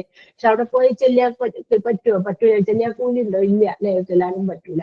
ഇതൊക്കെ നമ്മൾ ഇവിടുന്ന് തന്നെ ചെല്ലിപ്പോ. ഞാൻ പലപ്പോഴും നിങ്ങളോട് പറഞ്ഞിട്ടുള്ള ഒരു കാര്യം, നമുക്ക് അധ്വാനിക്കാനുള്ള, സ്വർഗം നേടാനുള്ള അല്ലെ, പ്രവർത്തിക്കാനുള്ള ഒരു പ്രവൃത്തി പദമാണ് ഈ ഹലോകം അല്ലെ. ഉറങ്ങി തീർക്കാനുള്ള ഒരു സ്ഥലമാണ് ഖബർ. ഖബർ കിടന്ന് ഉറങ്ങി മതിക്കുക. പക്ഷെ സ്വർഗത്തിൽ പോയാൽ ഉറക്കില്ല, അധ്വാനില്ല അല്ലെ. ഇത് രണ്ടുമില്ല, അടിച്ചു പൊളിക്കാനുള്ളതാണ് സ്വർഗം അല്ലെ. മാഷാ അള്ളാ, അത്തരത്തിൽ സ്വർഗം അടിച്ചു പൊളിക്കുന്നതിന്റെ കൂട്ടത്തിൽ നമ്മൾ ഉൾപ്പെടുത്തട്ടെ. ഞാൻ ആദ്യമൊക്കെ നല്ല നല്ല ഫോട്ടോസൊക്കെ ഇട്ട് കൊടുക്കുകയും ഇവർക്കൊക്കെ ഗ്രൂപ്പിലുള്ളവരുടെ എന്നിട്ട് ഓരോട് ചോദിക്കും ഇങ്ങനെ എന്ത് സ്വർഗം. പക്ഷെ ആർക്കും എല്ലാവർക്കും ഒരു തണുപ്പൻ പ്രതികരണം. നമുക്ക് ഇവിടെ അടിച്ചുപൊളിയും ഭയങ്കര ആർഭാട ഡ്രസ്സും പൊന്നും ബാക്കിയുള്ള ഒന്നും തന്നെ അനുവദനീയമില്ല. പക്ഷെ അതൊക്കെ അവിടെ ഹലാലാണ്. അപ്പൊ നമുക്ക് അവിടെ ആഗ്രഹിച്ചൂടെ അല്ലെ, സ്വർഗത്തിലൊരു നല്ല ലൈഫ് നമുക്ക് ആഗ്രഹിച്ചൂടെ, അതിനുവേണ്ടി നമുക്ക് പണിയെടുത്തൂടെ അല്ലെ. അതുപോലെ ഉറക്കിന്റെ കാര്യത്തില് പലർക്കും ഭയങ്കര ചിട്ടാണല്ലോ, രാത്രി എങ്ങാനും ലക്ഷം ഉറങ്ങി ഉറക്കം കുറഞ്ഞിപ്പോയ അന്ന് തഹജ്ജുദില്ല, നല്ല രാത്രി ഉറങ്ങി അന്ന് തഹജ്ജുദ് എന്തിനാ സഹോദരിമാരെ നിസ്കരിക്കാൻ നിൽക്കുന്ന, നിങ്ങൾ ലേറ്റ് ആയിട്ട് ഉറങ്ങിയാലും എണീക്കാൻ ശ്രമിക്കുക. എന്നിട്ട് സുബഹി നിസ്കരിച്ചിട്ട് ഒരു ദിവസമൊക്കെ ഒന്ന് ഇശ്റാഖ് കട്ട് ചെയ്ത് വേണമെങ്കിൽ ഉറങ്ങാം. എന്നാലും ആ തഹജ്ജുദ് തഹജ്ജുദ് നിങ്ങൾ ഒഴിവാക്കല്. കാരണം അല്ലാഹു സുബ്ഹാനഹു തആല അല്ലെ താഴോട്ട് ഇറങ്ങി വരുന്ന ഒരു സമയമല്ല, അന്നേരം എന്തൊക്കെ പ്രതിഫലങ്ങളാണ് നമുക്ക് കിട്ടുക അല്ലെ. അപ്പൊ ഈ ഉറങ്ങി തീർക്കല്, ഉറക്കിന് ഇവിടെ വലിയ പ്രാധാന്യമൊന്നും കൊടുക്കണ്ട. എന്നിരുന്നാലും അത്യാവശ്യം ഉറങ്ങിയും വേണം. ഉറങ്ങിയിട്ടില്ലെങ്കിൽ BP ഷുഗറും ഹൈയാവാനും ചാൻസ് ഉണ്ട്. അങ്ങനെ അപ്പൊ നമുക്ക് ഇങ്ങനത്തെ ചെറിയ ചെറിയ ദിക്റുകളിലൂടെ സ്വർഗത്തിൽ ഒരുപാട് ബെനിഫിറ്റ്സ് ഉണ്ട് എന്ന് പറയുമ്പോൾ അല്ലെ, നമ്മൾ ഒരുപാട് സംസാരിക്കുന്ന ഘട്ടത്തിൽ നമുക്ക് ഇത്തരത്തിലുള്ള ദിക്റുകളിലും ദുആകളിലും ഒക്കെ ആയിക്കൂടെ. ഇൻഷാ അല്ലാഹ് പിന്നെ ഷെയ്ഖുൽ ഇസ്ലാം ഇബ്നു തൈമിയ റഹിമഹുള്ള പറയുന്നു, ലാ ഹൗല വലാ ഖുവത ഇല്ലാ ബില്ലാ എന്ന് ആരെങ്കിലും പറഞ്ഞാൽ അവൻ എത്ര ഭാരമുള്ള കാര്യവും എല്ലാവിധ ഭീതിയെയും എളുപ്പമാക്കി കൊടുക്കും, എല്ലാവിധ ഭീതിയെയും അവൻ നേരിടും, ഉയർന്ന പദവി ലഭിക്കും അല്ലെ. അപ്പൊ അതുകൊണ്ട് എന്തൊക്കെ കാര്യങ്ങളാണ് അവന്റെ എല്ലാ കാര്യവും എളുപ്പം ഈസി ആക്കി കൊടുക്കും, ഭയങ്കരമായ പദവികൾ കിട്ടും, എത്ര ഭാരമുള്ള കാര്യവും എളുപ്പമാവൂലെ. ഇപ്പൊ നമുക്ക് മക്കൾക്ക് വിസ വെയിറ്റ് ചെയ്യുന്നവരുണ്ടാവും, പിന്നെ ജോലി കിട്ടായിട്ട്, നല്ല കോളേജ് കിട്ടായിട്ട്, അതല്ലെങ്കിൽ വീട് പണി അല്ലെ, വീടൊക്കെ പഴയതായിട്ടുണ്ടാവും, കുട്ടികളെ കല്യാണമൊക്കെ ആകുമ്പോൾ അതൊന്ന് നന്നാക്കണം. അങ്ങനെ നമുക്ക് ഡിഫറൻഷ്യൽ ടൈപ്പ് പിന്നെ ഇതാണ് ഡിമാൻഡ്സ് ആണ്, പല പല പല ആവശ്യങ്ങളാണ്. അപ്പൊ അതൊക്കെ മുൻനിർത്തി നമുക്ക് എന്ത് ചെയ്യാം അല്ലേ. ചിലത് കാണാം നമ്മൾ എന്താണ് ഹാജത്ത് നമസ്കാരം, അങ്ങനെ ഒരു നമസ്കാരമൊന്നും ഇല്ല എന്നാ പറയുന്നത്. അങ്ങനെ പറഞ്ഞിട്ട് കുറെ ഇത്ര അലംനഷ്റഫ് ഓതി, എത്ര ഫാത്തിഹ ഓതി, ഇത്ര യാസീൻ ഓതി കഴിഞ്ഞാൽ അള്ളാഹു അങ്ങനെ. പക്ഷെ അതിനൊന്നും തന്നെ അടിസ്ഥാനപരമായ പ്രവാചകൻ സല്ലല്ലാഹു അലൈഹി വസല്ലമയുടെ ഒരു തെളിവുകളും ഇല്ല അല്ലെ.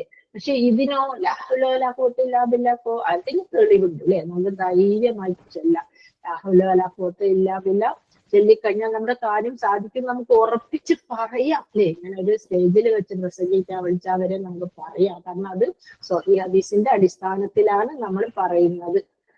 നെക്സ്റ്റ് ഇമാം മുനവി റഹിമഹുള്ള പറയുന്നു, ലാ ഹൗല വലാ ഖുവത ഇല്ലാ ബില്ലാഹ് 99 രോഗങ്ങളിൽ നിന്നുള്ള ശമനമാണ്. അതിൽ ഏറ്റവും നിസാരമായത് വ്യസനമാണ്. അതായത് എല്ലാവരുടെയും അധിക പേരുടെയും പ്രശ്നങ്ങൾ എന്താണ്, ഡിപ്രഷൻ, ആൻസൈറ്റി, പിന്നെ അങ്ങനെ പല ടൈപ്പ് മാനസികമായ രോഗങ്ങളിലാണ് ഇന്ന് പലരും. പക്ഷെ മാനസിക രോഗം എന്നൊന്നും പറയൂല, പക്ഷെ എനിക്ക് എന്താണെന്ന് അറിയില്ല, ഇപ്പൊ ഒരു ബേജാറ് അല്ലെ. നമ്മൾ ബേജാറ് എന്ന് അറിയുമ്പോൾ നമുക്കൊരു സമാധാനം, ബേജാറ് എന്ന് പറയുമ്പോൾ മാനസിക രോഗം എന്ന് പറയുമ്പോൾ ഒരു പേടിയാണ്. അപ്പൊ അങ്ങനെ പലവിധ വിഷമങ്ങളിലും പ്രയാസങ്ങളിലുമാണ്. വേണ്ടാത്ത നാളത്തെ കുറിച്ചുള്ള ഓവർ ചിന്താഗതിയാണ് ഈ ആൻസൈറ്റി ആയി മാറുന്നത് അല്ലെ. നാളെ ഉണ്ടാവും, എന്റെ ജോലി പോവോ, മോളെ കല്യാണം കഴിക്കണ്ടേ, അല്ലെങ്കിൽ വീട് അങ്ങനെ ഉണ്ട്, അല്ലെങ്കിൽ ലോൺ എടുത്തിട്ടുണ്ട്, അങ്ങനെ അങ്ങനെ അങ്ങനെ ഒരുപാട് നൂറുകൂട്ടം കാര്യങ്ങൾ അല്ലെ. അപ്പൊ അതിൽ നിന്നൊക്കെ ആശ്വാസം ലഭിക്കാൻ ഒന്നും രണ്ടോ അല്ല കേട്ടോ, 99 രോഗങ്ങളിൽ നിന്നുള്ള ശമനമാണ് ലാ ഹൗല വലാ ഖുവത ഇല്ലാ ബില്ലാഹ്. അപ്പൊ അത് മാക്സിമം വർദ്ധിപ്പിക്കാനായിട്ട് ശ്രമിക്കുക അല്ലെ. പിന്നെ അബൂ സഈദ് റളിയല്ലാഹുവിന് നിവേദനം ചെയ്ത ഹദീസിൽ അബൂ ഹുറൈറ റളിയല്ലാഹു അൻഹു പറയുന്നു, അവർ രണ്ടുപേരും സല്ലല്ലാഹു പറഞ്ഞതിന് സാക്ഷികളാണെന്നല്ലേ. അപ്പൊ ഇത് പറഞ്ഞതിന് ഇവര് രണ്ടുപേരും സാക്ഷികളാണ്. അപ്പൊ എന്ത് ഭാരമേറിയ സംഗതി ചെയ്യണമെങ്കിലും നമുക്ക് എന്ത് ചെല്ലാം, ലാ ഹൗല വലാ ഖുവത ഇല്ലാ ബില്ലാഹ് ചെല്ലാം. ഏത് ഭീതി, ഒരു പേടിയുള്ള ഒരു സംഗതിയാണ്. അപ്പൊ ഏതെങ്കിലും ഒരു എക്സാം ഒക്കെ ആയിട്ട് കുട്ടികൾ പോകാൻ വന്നാക്കും, പരീക്ഷാണ്, പേടിയാണ്, പഠിച്ചില്ല, അപ്പൊ എന്ത് ചെല്ലാം, നമുക്ക് ലാ ഹൗല വലാ ഖുവത ഇല്ലാ ബില്ലാഹ് ചെല്ലാം അല്ലെ.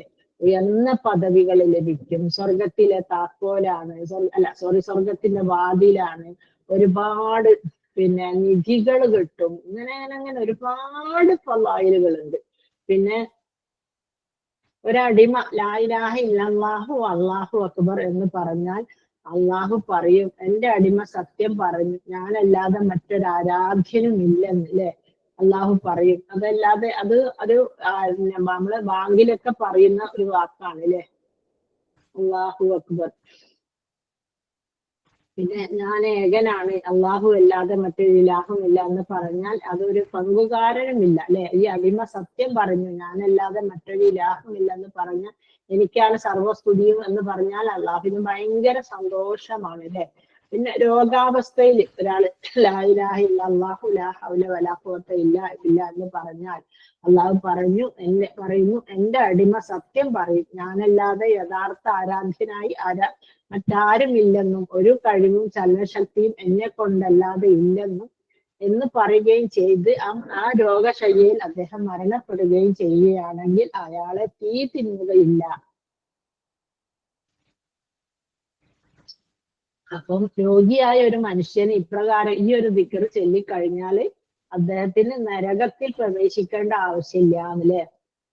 ലാ ഇലാഹ ഇല്ലല്ലാഹു വലാ ഹൗല വലാ ഖുവത ഇല്ലാ ബില്ലാഹ് പറഞ്ഞാൽ, അപ്പൊ നമ്മൾ എവിടെയെങ്കിലും ആരെങ്കിലൊക്കെ രോഗിയായി കിടക്കുകയാണെങ്കിൽ അത് ധാരാളമായിട്ട് ചൊല്ലിക്കൊടുക്കാൻ പറയണം അല്ലെ. അപ്പൊ രോഗാവസ്ഥയിലും മരണത്തെ മുഖാമുഖം കാണുമ്പോഴൊന്നും രോഗിക്ക് അത് ഓർമ്മ ഉണ്ടായിക്കൊള്ളണമെന്നൊന്നും ഇല്ല. പിന്നെ ലാ ഹൗല വലാ ഖുവത ഇല്ലാ ബില്ലാ ദിക്ർ മറ്റു ദിക്റുകളോട് ചേർത്തിട്ടും അതിനൊരുപാട് പ്രതിഫലമാണ്.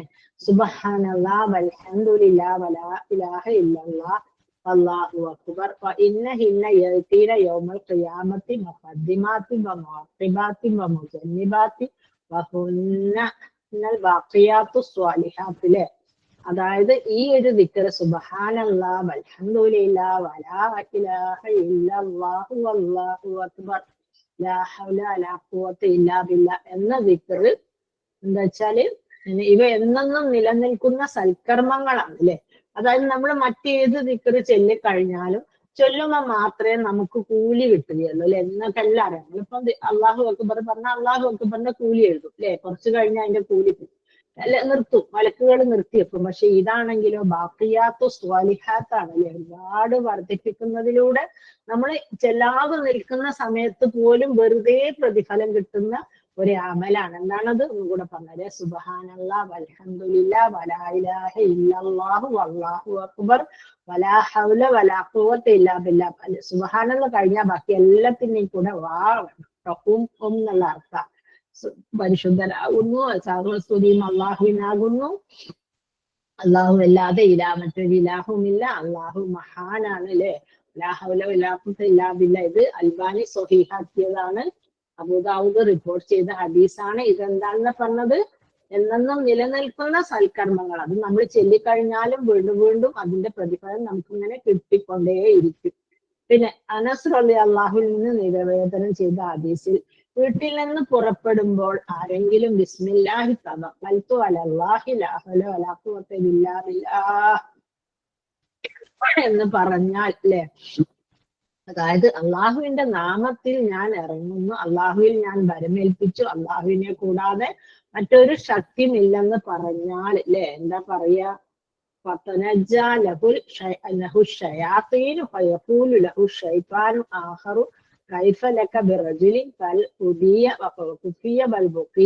അപ്പൊ ഇബ്ലീസ് എന്താ പറയാ, ഇവന് വേണ്ട ആവശ്യങ്ങളൊക്കെ ഈ ഒരു വാക്കുകൊണ്ട് സംരക്ഷിക്കപ്പെട്ടിരിക്കുന്നു.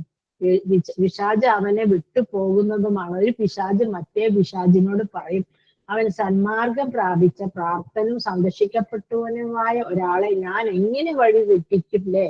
യുക്കാലു ഹീനൈതി യഹുദീത ബഹുഫീത ബഹുഫീത അല്ലെ. അവനാണെങ്കിൽ അന്നേരം ഹിദായത്ത് ലഭിക്കുകയും കുഫീത്ത് അവൻ അള്ളാഹു മതിയാവുകയും അല്ലെ, ബഹുഫീത അല്ലെ. അപ്പൊ എല്ലാം സന്മാർഗം പ്രാപിക്കുകയും പ്രാപ്തനും സംരക്ഷിക്കപ്പെട്ട അള്ളാഹുവിൽ നിന്നുള്ള സംരക്ഷണവും കിട്ടിക്കഴിഞ്ഞാൽ പിന്നെ അവന് ഞാൻ എങ്ങനെ വഴി പിഴപ്പിക്കാനാണ്. അപ്പൊ അതിന്റെ അർത്ഥം എന്താ പറയണ്ടേ, നമ്മള് വഴി പിഴച്ച് പോവുകയില്ല അല്ലേ.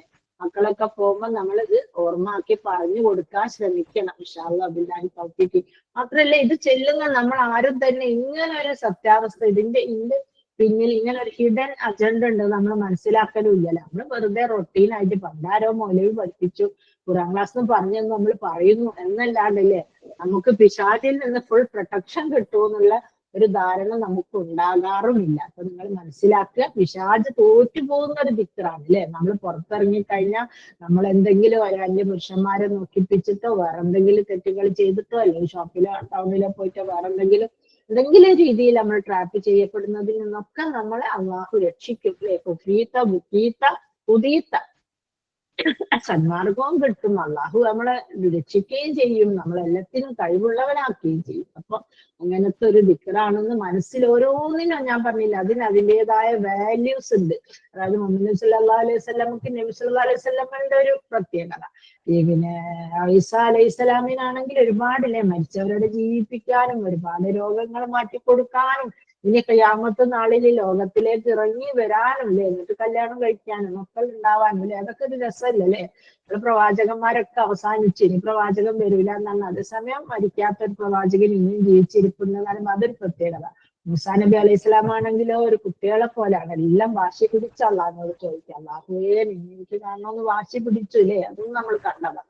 അങ്ങനെ ഇബ്രാഹിം നബി അലൈഹി സ്വലാം ആണെങ്കിൽ വല്ലാത്തൊരു അനാഥായിരുന്നു, മയ്യാത ആണെങ്കിൽ വിഗ്രഹം ഉണ്ടാക്കുന്ന ഒപ്പരിങ്ങനെ എന്തോ ഒരു ഫക്കീറിന്റെ മാതിരി ഇങ്ങനെ നടക്കും, എത്തി അവിടെ ഒന്നും ആരും ഇതിനെ വിശ്വസിക്കുകയില്ല അല്ലെ.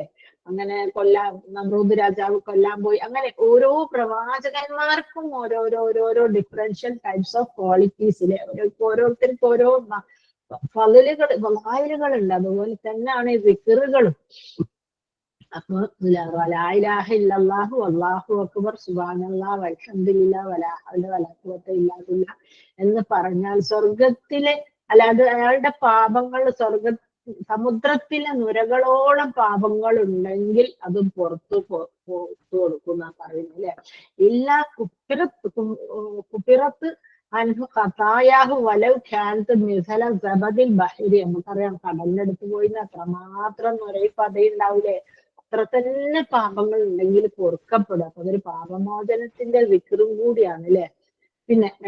പിന്നെ പറയുന്ന അബ്ദുല്ലാഹിബ്നു അംറിൽ നിന്ന് നിവേദനം ചെയ്ത ഹദീസ്, ഒരാൾ ഭൂമുഖത്തിൽ ലാ ഇലാഹ ഇല്ലല്ലാഹു അല്ലാഹു അക്ബർ വലാ ഹൗല വലാ ഖുവത ഇല്ലാ ബില്ലാഹ് എന്ന് പറഞ്ഞാൽ അത് ഇതേ പ്രതിഫലം തന്നെ. ഈ സമുദ്രത്തിലെ നുരകളോളം പാപങ്ങൾ പൊറുക്കപ്പെടും. അതായത് വലൗ കാനത് മിസ്ല സബദിൽ ബഹരി, സമുദ്രത്തിലെ നുരകൾ അത്ര.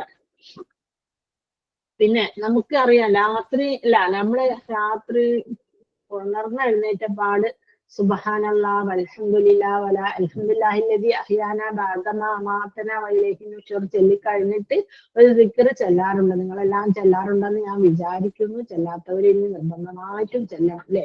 എന്താണ് ആ ദിക്ർ? സുബ്ഹാനല്ലാഹ് വൽഹംദുലില്ലാഹ് വലാ ഇലാഹ ഇല്ലല്ലാഹു അല്ലാഹു അക്ബർ ലാ ഹൗല വലാ ഖുവത ഇല്ലാ ബില്ലാഹ് അസ്തഗ്ഫിറുല്ലാഹ് അല്ലെ. ആ ഒരു ദിക്ർ ചൊല്ലിക്കഴിഞ്ഞാൽ എന്താ പ്രതിഫലം? നമുക്കറിയാം അല്ലാഹു സുബ്ഹാനഹു വതആല ഏഴാം ആകാശത്ത് നിന്ന് താഴോട്ട് വരുന്ന ഒരു സമയമാണ് അല്ലെ. യൻസിലു തബാറക വതആല കുല്ല ലൈലത്തിൻ ഇല സമാഇ ദുനിയ അല്ലെ. എല്ലാ ദിവസവും നമ്മുടെ അല്ലാഹു ഏഴാം ആകാശത്ത് നിന്ന് 2 മണിക്ക് ശേഷം സുലുസുൽ ലൈലിൽ ആഖിർ, അതായത് രാത്രിയുടെ 1/3 ഭാഗമാകുമ്പോൾ അല്ലാഹു സുബ്ഹാനഹു വതആല താഴോട്ട് വരുന്നുണ്ട്. യബഖാ സുലുസുൽ ലൈലിൽ ആഖിർ യഖൂലു, എന്നിട്ട് അള്ളാഹു പറയാൻ മൻ യദൂനി ഫസ്തജിബ് ലഹ്, ആരുണ്ട് എന്നോട് ചോദിക്കാൻ ഞാൻ അവൻക്ക് ദുആ ചെയ്ത ഉത്തരം നൽകും അല്ലെ. മൻ യസ്അലൂനി, എന്ന് ചോദിച്ച കാര്യങ്ങൾ ഫഊതിയാഹു, ഞാൻ അവന് നൽകും. മൻ യസ്തഗ്ഫിറൂനി ഫഗ്ഫിറ ലഹു അല്ലെ. അവന് എന്തെങ്കിലും പാപമോചനം തേടുകയാണെങ്കിൽ പാപം പുറത്തു കൊടുക്കൂലേ. ബുഖാരി മുസ്ലിം ഒക്കെ റിപ്പോർട്ട് ചെയ്ത സ്വഹീഹ് ബുഖാരി റിപ്പോർട്ട് ചെയ്ത സ്വഹീഹ് മുസ്ലിമിൽ വന്നാലും മഹത്തായ ഒരു ഹദീസാണ് ഇതിലെ. അപ്പൊ നിങ്ങളൊന്ന് ആലോചിച്ച് നോക്കി, രാത്രി 2 മണിക്കൊന്നും ഏതായാലും നമ്മൾ എണീക്കുന്നില്ല, 3 പോട്ടെ 4 മണിക്കെന്നെങ്കിലും മിനിമം ഒന്ന് എണീച്ച് വന്ന് അള്ളാഹുവിനോട് ഇങ്ങനെയൊക്കെ സംസാരിച്ച അള്ളാഹു ദുആ ചെയ്ത് അത് സ്വീകരിക്കണമെങ്കിൽ അതിന്റെ ഗേറ്റ് പാസ് എന്താണ്? അതിന്റെ ഗേറ്റ് പാസ് എന്താ? ഈ താക്കോല് വേണം അല്ലെ. ഈ താക്കോൽ ഉണ്ടെങ്കിലേ അള്ളാഹു അത് സ്വീകരിക്കൂ. എന്താണ്? ആരെങ്കിലും ഇപ്രകാരം ചെല്ലിയാൽ എന്താ ചെല്ലേണ്ടത്? സുബ്ഹാനല്ലാഹ് വൽഹംദുലില്ലാഹ് വലാ ഇലാഹ ഇല്ലല്ലാഹു അല്ലാഹു അക്ബർ ലാ ഹൗല വലാ ഖുവത ഇല്ലാ ബില്ലാഹ് ലാ ഇലാഹ ഇല്ലല്ലാഹു വഹ്ദഹു ലാ ശരീക ലഹു ലഹുൽ മുൽക്കു വലഹുൽ ഹംദു വഹുവ അലാ കുല്ലി ഷൈഇൻ ഖദീർ അല്ലാഹുമ്മ ഗ്ഫിർലി എന്ന് ചൊല്ലിക്കഴിഞ്ഞാലാണ് അള്ളാഹുവിന്റെ ഈ സ്റ്റേറ്റ്മെന്റ് നമുക്ക് കിട്ടുക അല്ലെ. എന്താണ്? എന്ത് ദുആ ചെയ്താലും അത് അള്ളാഹു ചോദിച്ചാൽ അത് നൽകും. നമുക്ക് ആവശ്യമുള്ള കാര്യങ്ങളെല്ലാം അല്ലെ ചോദിച്ചാൽ ഉത്തരം നൽകും. ആവശ്യമുള്ള കാര്യങ്ങളെല്ലാം നൽകും. പാപമോചനം നേടിയാൽ അത് നൽകും. അതൊക്കെ കിട്ടണമെങ്കിൽ എന്ത് വേണമെന്ന് വെച്ചാല് നമ്മൾ എന്താക്കണം? നമ്മൾ ഈ എണീറ്റ പാട് ടോയ്ലറ്റിൽ പോകുന്ന മുമ്പ് ഈ ഒരു ദിക്ർ നിർബന്ധമായിട്ടും ചൊല്ലിയിരിക്കണം അല്ലെ. ഇൻഷാ അല്ലാഹ്. നമുക്കറിയാം ഓരോന്നിനും ഓരോ ക്വാളിറ്റി ഉണ്ട്. ഇപ്പൊ ഉപ്പിന് നല്ല ഉപ്പുണ്ട്, പക്ഷെ ഉപ്പെടുത്ത് വായിലിട്ട് അരങ്ങി തിന്നില്ല. ഉപ്പിന്റെ കൂടെ നമ്മൾ എന്തെങ്കിലുമൊക്കെ കൂട്ടും. അതുപോലെ സൂര്യപ്രകാശം അല്ലെ, നമുക്ക് ഭയങ്കരമായിട്ട് കിട്ടുമ്പോൾ നമുക്ക് ഭയങ്കര ഡിസ്റ്റർബൻസ് ചൂടും പൊള്ളലൊക്കെ. പക്ഷെ അത് ഇല്ലെങ്കിലും മരങ്ങള് ഉണ്ടാവും, വെള്ളം ശുദ്ധീകരിക്കില്ല. ഒരുപാട് സൺലൈറ്റ് എന്ന് പറയുന്നത് ഭയങ്കര പവറാണ് അല്ലെ.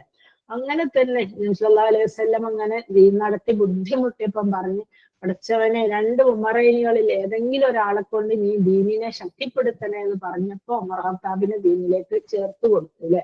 അതുപോലെ കോഴിമുട്ട, ഒരു മുട്ട പുഴുങ്ങി തിന്നാൽ മാത്രം ഒരു ഓപ്ഷൻ. എങ്കിൽ നമുക്ക് മുട്ട ഇഷ്ടം ഉണ്ടാവില്ല അല്ലെ, പുഴുങ്ങി നമുക്ക് മതിയാവും. പക്ഷെ മുട്ട കൊണ്ട് എന്തൊക്കെ കാണിക്കാമോ അതൊക്കെ ഉണ്ടാക്കില്ലേ. പ്രത്യേകിച്ച് തലശ്ശേരി കോഴിക്കോട് ഒക്കെ ഉള്ളവർക്ക് ഇത് തന്നെ പറഞ്ഞാലേ. അങ്ങനെ അപ്പൊ ഓരോന്നിനോട് ചേരുമ്പോൾ അതിന്റെ രുചിയും സ്റ്റൈലും സ്വഭാവവും ക്വാളിറ്റിയും ഒക്കെ മാറും. ഉപ്പ്, സൺലൈറ്റ് ഇല്ലേ, സൂര്യപ്രകാശം ഉണ്ടെങ്കിൽ എന്തെല്ലാം നേട്ടങ്ങളുണ്ട്. ഭൂമിയിലുള്ള വെള്ളം ബാഷ്പീകരിച്ച് മേലോട്ട് പോകുന്നു, മഴ വർഷിക്കുന്നു, ചെടികൾ ഭക്ഷണം പാകം ചെയ്യുന്നു, നമ്മളെ സ്കിന്നിൽ വൈറ്റമിൻ ഡി കിട്ടുന്നു. അങ്ങനെ ശാസ്ത്രീയ ലോകത്തേക്ക് പോയി ഒരുപാടുണ്ട്, അതൊന്നും പറയാൻ കഴിയില്ല അല്ലെ. അങ്ങനെ തന്നെ വെള്ളം അല്ലെ, വെള്ളം അതുപോലെ നമ്മൾ വെറും വെള്ളമായിട്ടല്ലാണ്ട് പല രീതിയിൽ വെള്ളം ഉപയോഗിക്കുന്നു, വെള്ളത്തിൽ പലതും മിക്സ് ചെയ്ത് ഉപയോഗിക്കുന്നു. അങ്ങനെ അതുപോലെ സ്വർഗത്തിലെ സൂര്യങ്ങൾ അല്ലെ, നമ്മളെ ഭാര്യമാരുണ്ട്, പക്ഷെ എന്തിനാ സൂര്യങ്ങൾ എന്ന് ചോദിക്കും. അതായത് എപ്പോഴും ആണുങ്ങളെ സംബന്ധിച്ചിടത്തോളം എന്താ പറയുക, എന്താ കോഴിന്റെ കണ്ണ് കുറുക്കന്റെ കണ്ണ് കോഴിക്കുട്ടിലേക്ക് എന്ന് പറഞ്ഞോണം, മറ്റൊരു സ്ത്രീകളിൽ ഒരാകർഷണീയത കൂടുതലാണ്. അതുകൊണ്ടായിരിക്കാം അള്ളാഹു സുബ്ഹാനഹു വ തആല അവർക്ക് ഊർലിങ്ങളെ ആക്കിയിട്ടുണ്ട് അല്ലെ. അപ്പൊ അതുപോലെ എന്തിനോട് ചേരുമ്പോ അതിന്റെ ടേസ്റ്റും ക്വാളിറ്റി ഒക്കെ മാറുക എന്നുള്ള നമ്മൾ ദുനിയാവിൽ കണ്ടുവരുന്ന ഒരു എക്സാക്ട് ഒരു എന്താ പറയണ്ടേ ഒരു ഫാക്റ്റ് ആണ് അല്ലെ. അതുപോലെ തന്നെയാണ് ഈ ലാ ഹൗല വലാ ഖുവത ഇല്ലാ ബില്ലാഹ്. മൂപ്പരെ സംബന്ധിച്ചിടത്തോളം അത് ഒറ്റയ്ക്ക് നിന്നാൽ തന്നെയും ഭയങ്കര പവർഫുൾ ആണ്, സ്വർഗത്തിലെ വാതിലാണ്, സ്വർഗത്തിലെ നിധിയാണ്, പിന്നെ പാപമോചനം, അങ്ങനെ ഒരു നല്ലൊരു ദിക്റാണ് അല്ലെ. ഒരുപാട് ക്വാളിറ്റി പറയുന്നത്. മൂപ്പര് വേറെ ആരെയും കൂടി കഴിഞ്ഞാലോ അതും നല്ലത് തന്നെയാണ് അല്ലെ. പിന്നെ ഒരിക്കല് പിന്നെ മലക്കുകളോട് അള്ളാഹു സുബ്ഹാനഹു വ തആല പറഞ്ഞത്ര, നിങ്ങൾ എന്റെ സിംഹാസനം ഉയർത്തണം. അള്ളാഹുവിന്റെ സിംഹാസനം വസിയ കുർസിയുഹു സമാവാതി വൽ അർദിലെ, നമ്മളെല്ലാം കേൾക്കുന്നതാണ് എപ്പോഴും പാരായണം ചെയ്യുന്നതാണ്. ആകാശ ഭൂമികൾ ഉൾക്കൊണ്ടതാണ് അള്ളാഹുവിന്റെ സിംഹാസനം. അപ്പൊ അത് പൊക്കാൻ വേണ്ടി പറഞ്ഞപ്പോ മലക്കുകൾ ചോദിച്ചോലൊക്കെ ഇപ്പൊ എങ്ങനെയാണ് അള്ളാഹുവെ നമ്മളിത് പൊക്കുക, നമുക്ക് കഴിയൂലാലോ, അതിന് ഭയങ്കര കനല്ലേ. കാരണം ആകാശവും ഭൂമിയും ഉൾക്കൊണ്ട ഒരു സിംഹാസനം എന്ന് പറഞ്ഞാൽ നമുക്ക് ഒരിക്കലും നമ്മുടെ ഭാവനയെ കാണാൻ നമ്മളെ മനസ്സിന് അത്ര വലുപ്പമില്ല. കണ്ണ് കാണാൻ നമ്മളെ കണ്ണിനും വലിയ വലുപ്പം അല്ലെ. നമുക്ക് ഭൂമിന്റെ മുഴുവൻ കാണാൻ നമ്മൾ ഇന്നേ വരെ പറ്റിക്കുന്നില്ല. അഥവാ കാണാണെങ്കിൽ തന്നെ ഇന്നിവിടെ കോഴിക്കോട് നിന്ന് നാളെ മലപ്പുറത്ത് പോകാണെങ്കിൽ മലപ്പുറേ കാണാൻ പറ്റുള്ളൂ, കോഴിക്കോട് കാണാൻ പറ്റൂല അല്ലെ. ഏതെങ്കിലും ഒരു ചെറിയ നമ്മൾ ആ വട്ടത്തിലുള്ള സ്ഥലം മാത്രമല്ലേ നമുക്ക് കാണാൻ പറ്റുള്ളൂ. അപ്പൊ ഇത്രയും വലിയ ആകാശവും ഭൂമിയും ഉൾക്കൊള്ളുന്ന സിംഹാസനം മലക്കുകളോട് പൊന്തിക്കാൻ പറഞ്ഞ അവരെങ്ങനെ അപ്പോൾ അള്ളാഹു പറഞ്ഞ എന്താ അന്നേരം ലാ ഹൗല വലാ ഖുവത ഇല്ലാ ബില്ലാഹ് എന്ന് പറഞ്ഞു. അത് നമുക്കും കൂടെ അതേ ഒരു ഹദീസ് നമുക്ക് എന്തൊക്കെയോ ഉള്ള എന്താ പറയുന്ന ഒരു മുന്നറിയിപ്പ് എന്ന് വേണം പറയാം അല്ലെ. നമുക്ക് പറ്റാത്ത എന്ത് കാര്യം ചെയ്യുമ്പോ നമുക്ക് അത് പറയാം അല്ലെ. അന്നേരം എന്താവും അള്ളാഹു അത് എളുപ്പമാക്കി തരും. അതിനല്ലേ നമ്മളിങ്ങനെ മറ്റേ സൂറത്തുൽ ഇഖ്ലാസും 10 പിന്നെ അലം നശ്റഹും ഒക്കെ ചൊല്ലിയിട്ട് വന്ദിക്കാനും ഓതാനും ഒക്കെ പറയുന്നൊക്കെ അല്ലെ. പക്ഷെ അതിലൊന്നും നമുക്ക് തെളിവില്ല. പക്ഷെ ഇതിലും നമുക്ക് എന്തുണ്ട്, തെളിവുണ്ട്. ലാ ഹൗല വലാ ഖുവത ഇല്ലാ ബില്ലാഹ് നമുക്ക് പറയാം. എന്തെങ്കിലും കാര്യം നടക്കാൻ വേണ്ടിയിട്ടോ എന്തെങ്കിലും ശക്തി ഉണ്ടാവാൻ വേണ്ടിയിട്ടോ, നമ്മൾ ബേജാറാകുന്ന സമയത്തിലോ, നമുക്ക് മാനസിക വിഷമം ഉണ്ടാകുമ്പോഴോ, നമുക്ക് രോഗങ്ങൾ പ്രയാസങ്ങൾ ഉണ്ടാകുമ്പോഴോ ഒക്കെ നമുക്ക് ഇത് ധൈര്യമായിട്ട് പറയാം അല്ലെ. ഇതിന് സ്വഹീഹ് ഹദീസിന്റെ അടിസ്ഥാനമുള്ളത് കൊണ്ടാണ് പറയുന്നത്. പിന്നെ ലാ ഹൗല വലാ ഖുവത ഇല്ലാ 10, 22, 23 ഫളായിലുകളൊക്കെ പറഞ്ഞു. ഇത് ഇസ്തിർജായിന്റെ വാക്കല്ല. അതായത് എന്താ വെച്ചാല് വാക്ക് എന്ന് പറഞ്ഞാൽ ആപത്തുകൾ സംഭവിക്കുമ്പോ പറയേണ്ട വാക്കല്ല ലാ ഹൗല വലാ ഖുവത ഇല്ലാ ബില്ലാഹ് അല്ലെ. എന്ന് സന്തോഷം ഉണ്ടാകുമ്പോ, നമ്മളെക്കൊണ്ട് ആരെങ്കിലും പ്രശംസിക്കുമ്പോ, നമുക്ക് എന്തെങ്കിലും അനുഗ്രഹം ഉണ്ടാകുമ്പോ അല്ലെ. ആ തോട്ടക്കാരനോട് അന്ന് പറഞ്ഞല്ലോ മദീനത്തുള്ള അല്ലെ, നീക്കൊന്ന് ആ തോട്ടത്ത് പ്രവേശിക്കുമ്പോ ലാ ഹൗല വലാ ഖുവത ഇല്ലാ ബില്ലാഹ് മാഷാ അല്ലാഹ് എന്ന് പറഞ്ഞൂടേനോ എന്നൊരാൾ ചോദിക്കുന്നുണ്ടല്ലോ. അപ്പൊ അതുപോലെ അത് അനുഗ്രഹങ്ങൾ ഉണ്ടാകുമ്പോ, അല്ലെങ്കിൽ നമുക്ക് എന്തെങ്കിലും അഫോർഡബിൾ അല്ലാത്ത കാര്യങ്ങൾ വഹിക്കേണ്ടി വരുമ്പോ അല്ലെ, അള്ളാഹു വെച്ചാൽ രാവിലെ നമ്മൾ അടുക്കളയിലേക്കൊക്കെ ഇറങ്ങുമ്പോൾ നമുക്ക് ഒരുപാട് പണികൾ ഉണ്ടാവും. ചില ദിവസം ഒരു കണ്ണും ചെറുതുണ്ടാവില്ല, അതിനെ മാത്രം ജോലി ചെയ്തെങ്കിൽ പോകാനുണ്ടാവും. കുട്ടികള് ലീവില് വീട്ടിൽ വന്നിട്ടുണ്ടാവും, അവർക്ക് എന്തൊക്കെയോ ഭക്ഷണങ്ങൾ വേണ്ടി വരും. ചിലപ്പോ മീനോ ചിക്കനോ ഫ്രിഡ്ജിൽ വാങ്ങി വെച്ചിട്ടുണ്ടാവും. അത് വെച്ചിട്ടില്ലെങ്കിൽ ഹസ്ബൻഡിന് ദേഷ്യം പിടിക്കില്ല, ഞാൻ പറയില്ല. ഒരു 100 കൂട്ടം കാര്യങ്ങൾ ഉണ്ടാവും. അപ്പൊ നമ്മൾ എന്താ ചെയ്യേണ്ടതെന്ന് വെച്ചാല് ലാ ഹൗല വലാ ഖുവത ഇല്ലാ ബില്ലാഹ് എന്ന് പറയാം. എന്ന് പറയാം അല്ലാഹുമ്മ ലാ സഹല ഇല്ലാ മാ ജഅൽതഹു സഹല അൻത തജാലുൽ ഹസന ഇദാ ശിഅത സഹല. എന്ത് കാര്യം പ്രയാസമുള്ളതിനെ എളുപ്പമാക്കാൻ നീ വിചാരിച്ചാൽ എല്ലാണ്ട് കഴിയൂല എന്നില്ലേ വെറുതെ ചെയ്യാൻ പോലട്ടെ. ഒരു വെറും വാക്കായിട്ട് ചെല്ലരുത്. നമ്മളത് സിൻസിയറായിട്ട് 100% സിൻസിയറായിട്ട് ചെല്ലിക്കഴിഞ്ഞാൽ എത്ര എളുപ്പമാക്കും എന്നുള്ളത് നമ്മളെ പല അനുഭവങ്ങളും കണ്ടിട്ടുള്ളത് അല്ലെ. അങ്ങനെ പറയാം ലാ ഹൗല വലാ ഖുവത ഇല്ലാ ബില്ലാഹ് പറയാം. അല്ലാഹുമ്മ ലാ സഹല ഇല്ലാ മാ ജഅൽതഹു സഹല അൻത തജാലുൽ ഹസന ഇദാ ശിഅത സഹല. ഈ 2 കാര്യങ്ങളും നമുക്ക് എളുപ്പമാക്കാൻ വേണ്ടിയിട്ട് പറയാവുന്നതാണ്. അതിലിപ്പോ എത്ര പറഞ്ഞാലും പ്രശ്നമില്ല, അത് ശിർക്കും ബിദ്അത്തും ആവില്ല. പിന്നെ ഷെയ്ഖുൽ ഇസ്ലാം ഇബ്നു തൈമിയ്യ റഹിമഹുല്ലാ പറയുന്നു, അതായത് ലാ ഹൗല വലാ ഖുവത ഇല്ലാ ബില്ലാ എന്ന വാക്ക് സഹായം തേടലിന്റെ വാക്കാണ്, ഇസ്തിർജാന്റെ വാക്കല്ല. അല്ലെ, ബുദ്ധിമുട്ട് പ്രയാസം ഒന്നുള്ള സമയത്ത് ചെല്ലേണ്ടതല്ല. അന്നേരം നമ്മൾ എന്താ പറയുന്നത്? ഇന്നാ ലില്ലാഹി വ ഇന്നാ ഇലൈഹി റാജിഊൻ. അല്ലെ, കഴിഞ്ഞ ഹദീസ് ക്ലാസ്സിൽ അതിന്റെ വിശദീകരണങ്ങൾ ആശയം നിങ്ങൾക്ക് നൽകിയതാണല്ലോ. അല്ലെ, പ്രയാസങ്ങളൊക്കെ വരുമ്പോൾ അതാണ് ചെല്ലേണ്ടത്. ഇന്നാ ലില്ലാഹി വ ഇന്നാ ഇലൈഹി റാജിഊൻ. അല്ലെ, അള്ളാഹുവെ നമ്മളെല്ലാം നിനക്കുള്ളതാണ്, നിന്നിലേക്കാണ് മടക്കും. അല്ലെ, നമ്മുടെ കാര്യങ്ങളെ മടക്കൊക്കെ നിന്നിലേക്കാണ്, അള്ളാഹു എളുപ്പമാക്കി തരുന്നത്. അപ്പം ഈ വിഷയത്തെ സംബന്ധിച്ചത് ഈ ലാ ഹൗല വലാ ഖുവത ഇല്ലാ ബില്ലാന്റെ ഒരുപാട് ഹദീസുകൾ ഞാൻ നിങ്ങളെ മുമ്പിൽ നിരത്തി. അതായത് രാവിലെയും വൈകുന്നേരം 10, ചില റിവായത്തുകളിൽ രാത്രി കിടക്കാൻ നേരം 10 പ്രാവശ്യം ചെല്ലുന്നത് ഉത്തമമാണെന്ന് കണ്ടിട്ടുണ്ട്. അൽഹംദുലില്ലാഹ്.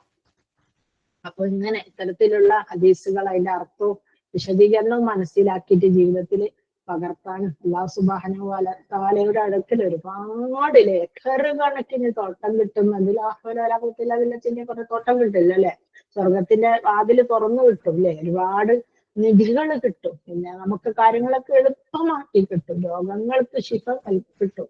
പിന്നെ എല്ലാ പ്രയാസം കുട്ടികളോടൊക്കെ നമുക്ക് പറഞ്ഞു കൊടുക്കാം അല്ലെ, പ്രയാസം പരീക്ഷയ്ക്ക് എളുപ്പമാക്കണം പറഞ്ഞാൽ മതി.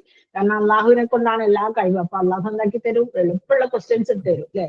അങ്ങനെ അപ്പൊ ഒരുപാട് അനുഗ്രഹങ്ങൾ വാരി കോരി കിട്ടുന്ന ഈ വിക്രുകൾ ജീവിതത്തിൽ പകർത്താനും ഇത് മനസ്സിലാക്കിയിട്ട് പ്രവർത്തിക്കാനും എല്ലാവരും പരമാവധി ശ്രമിക്കുക. അസ്സലാമു അലൈക്കും വറഹ്മത്തുള്ളാഹി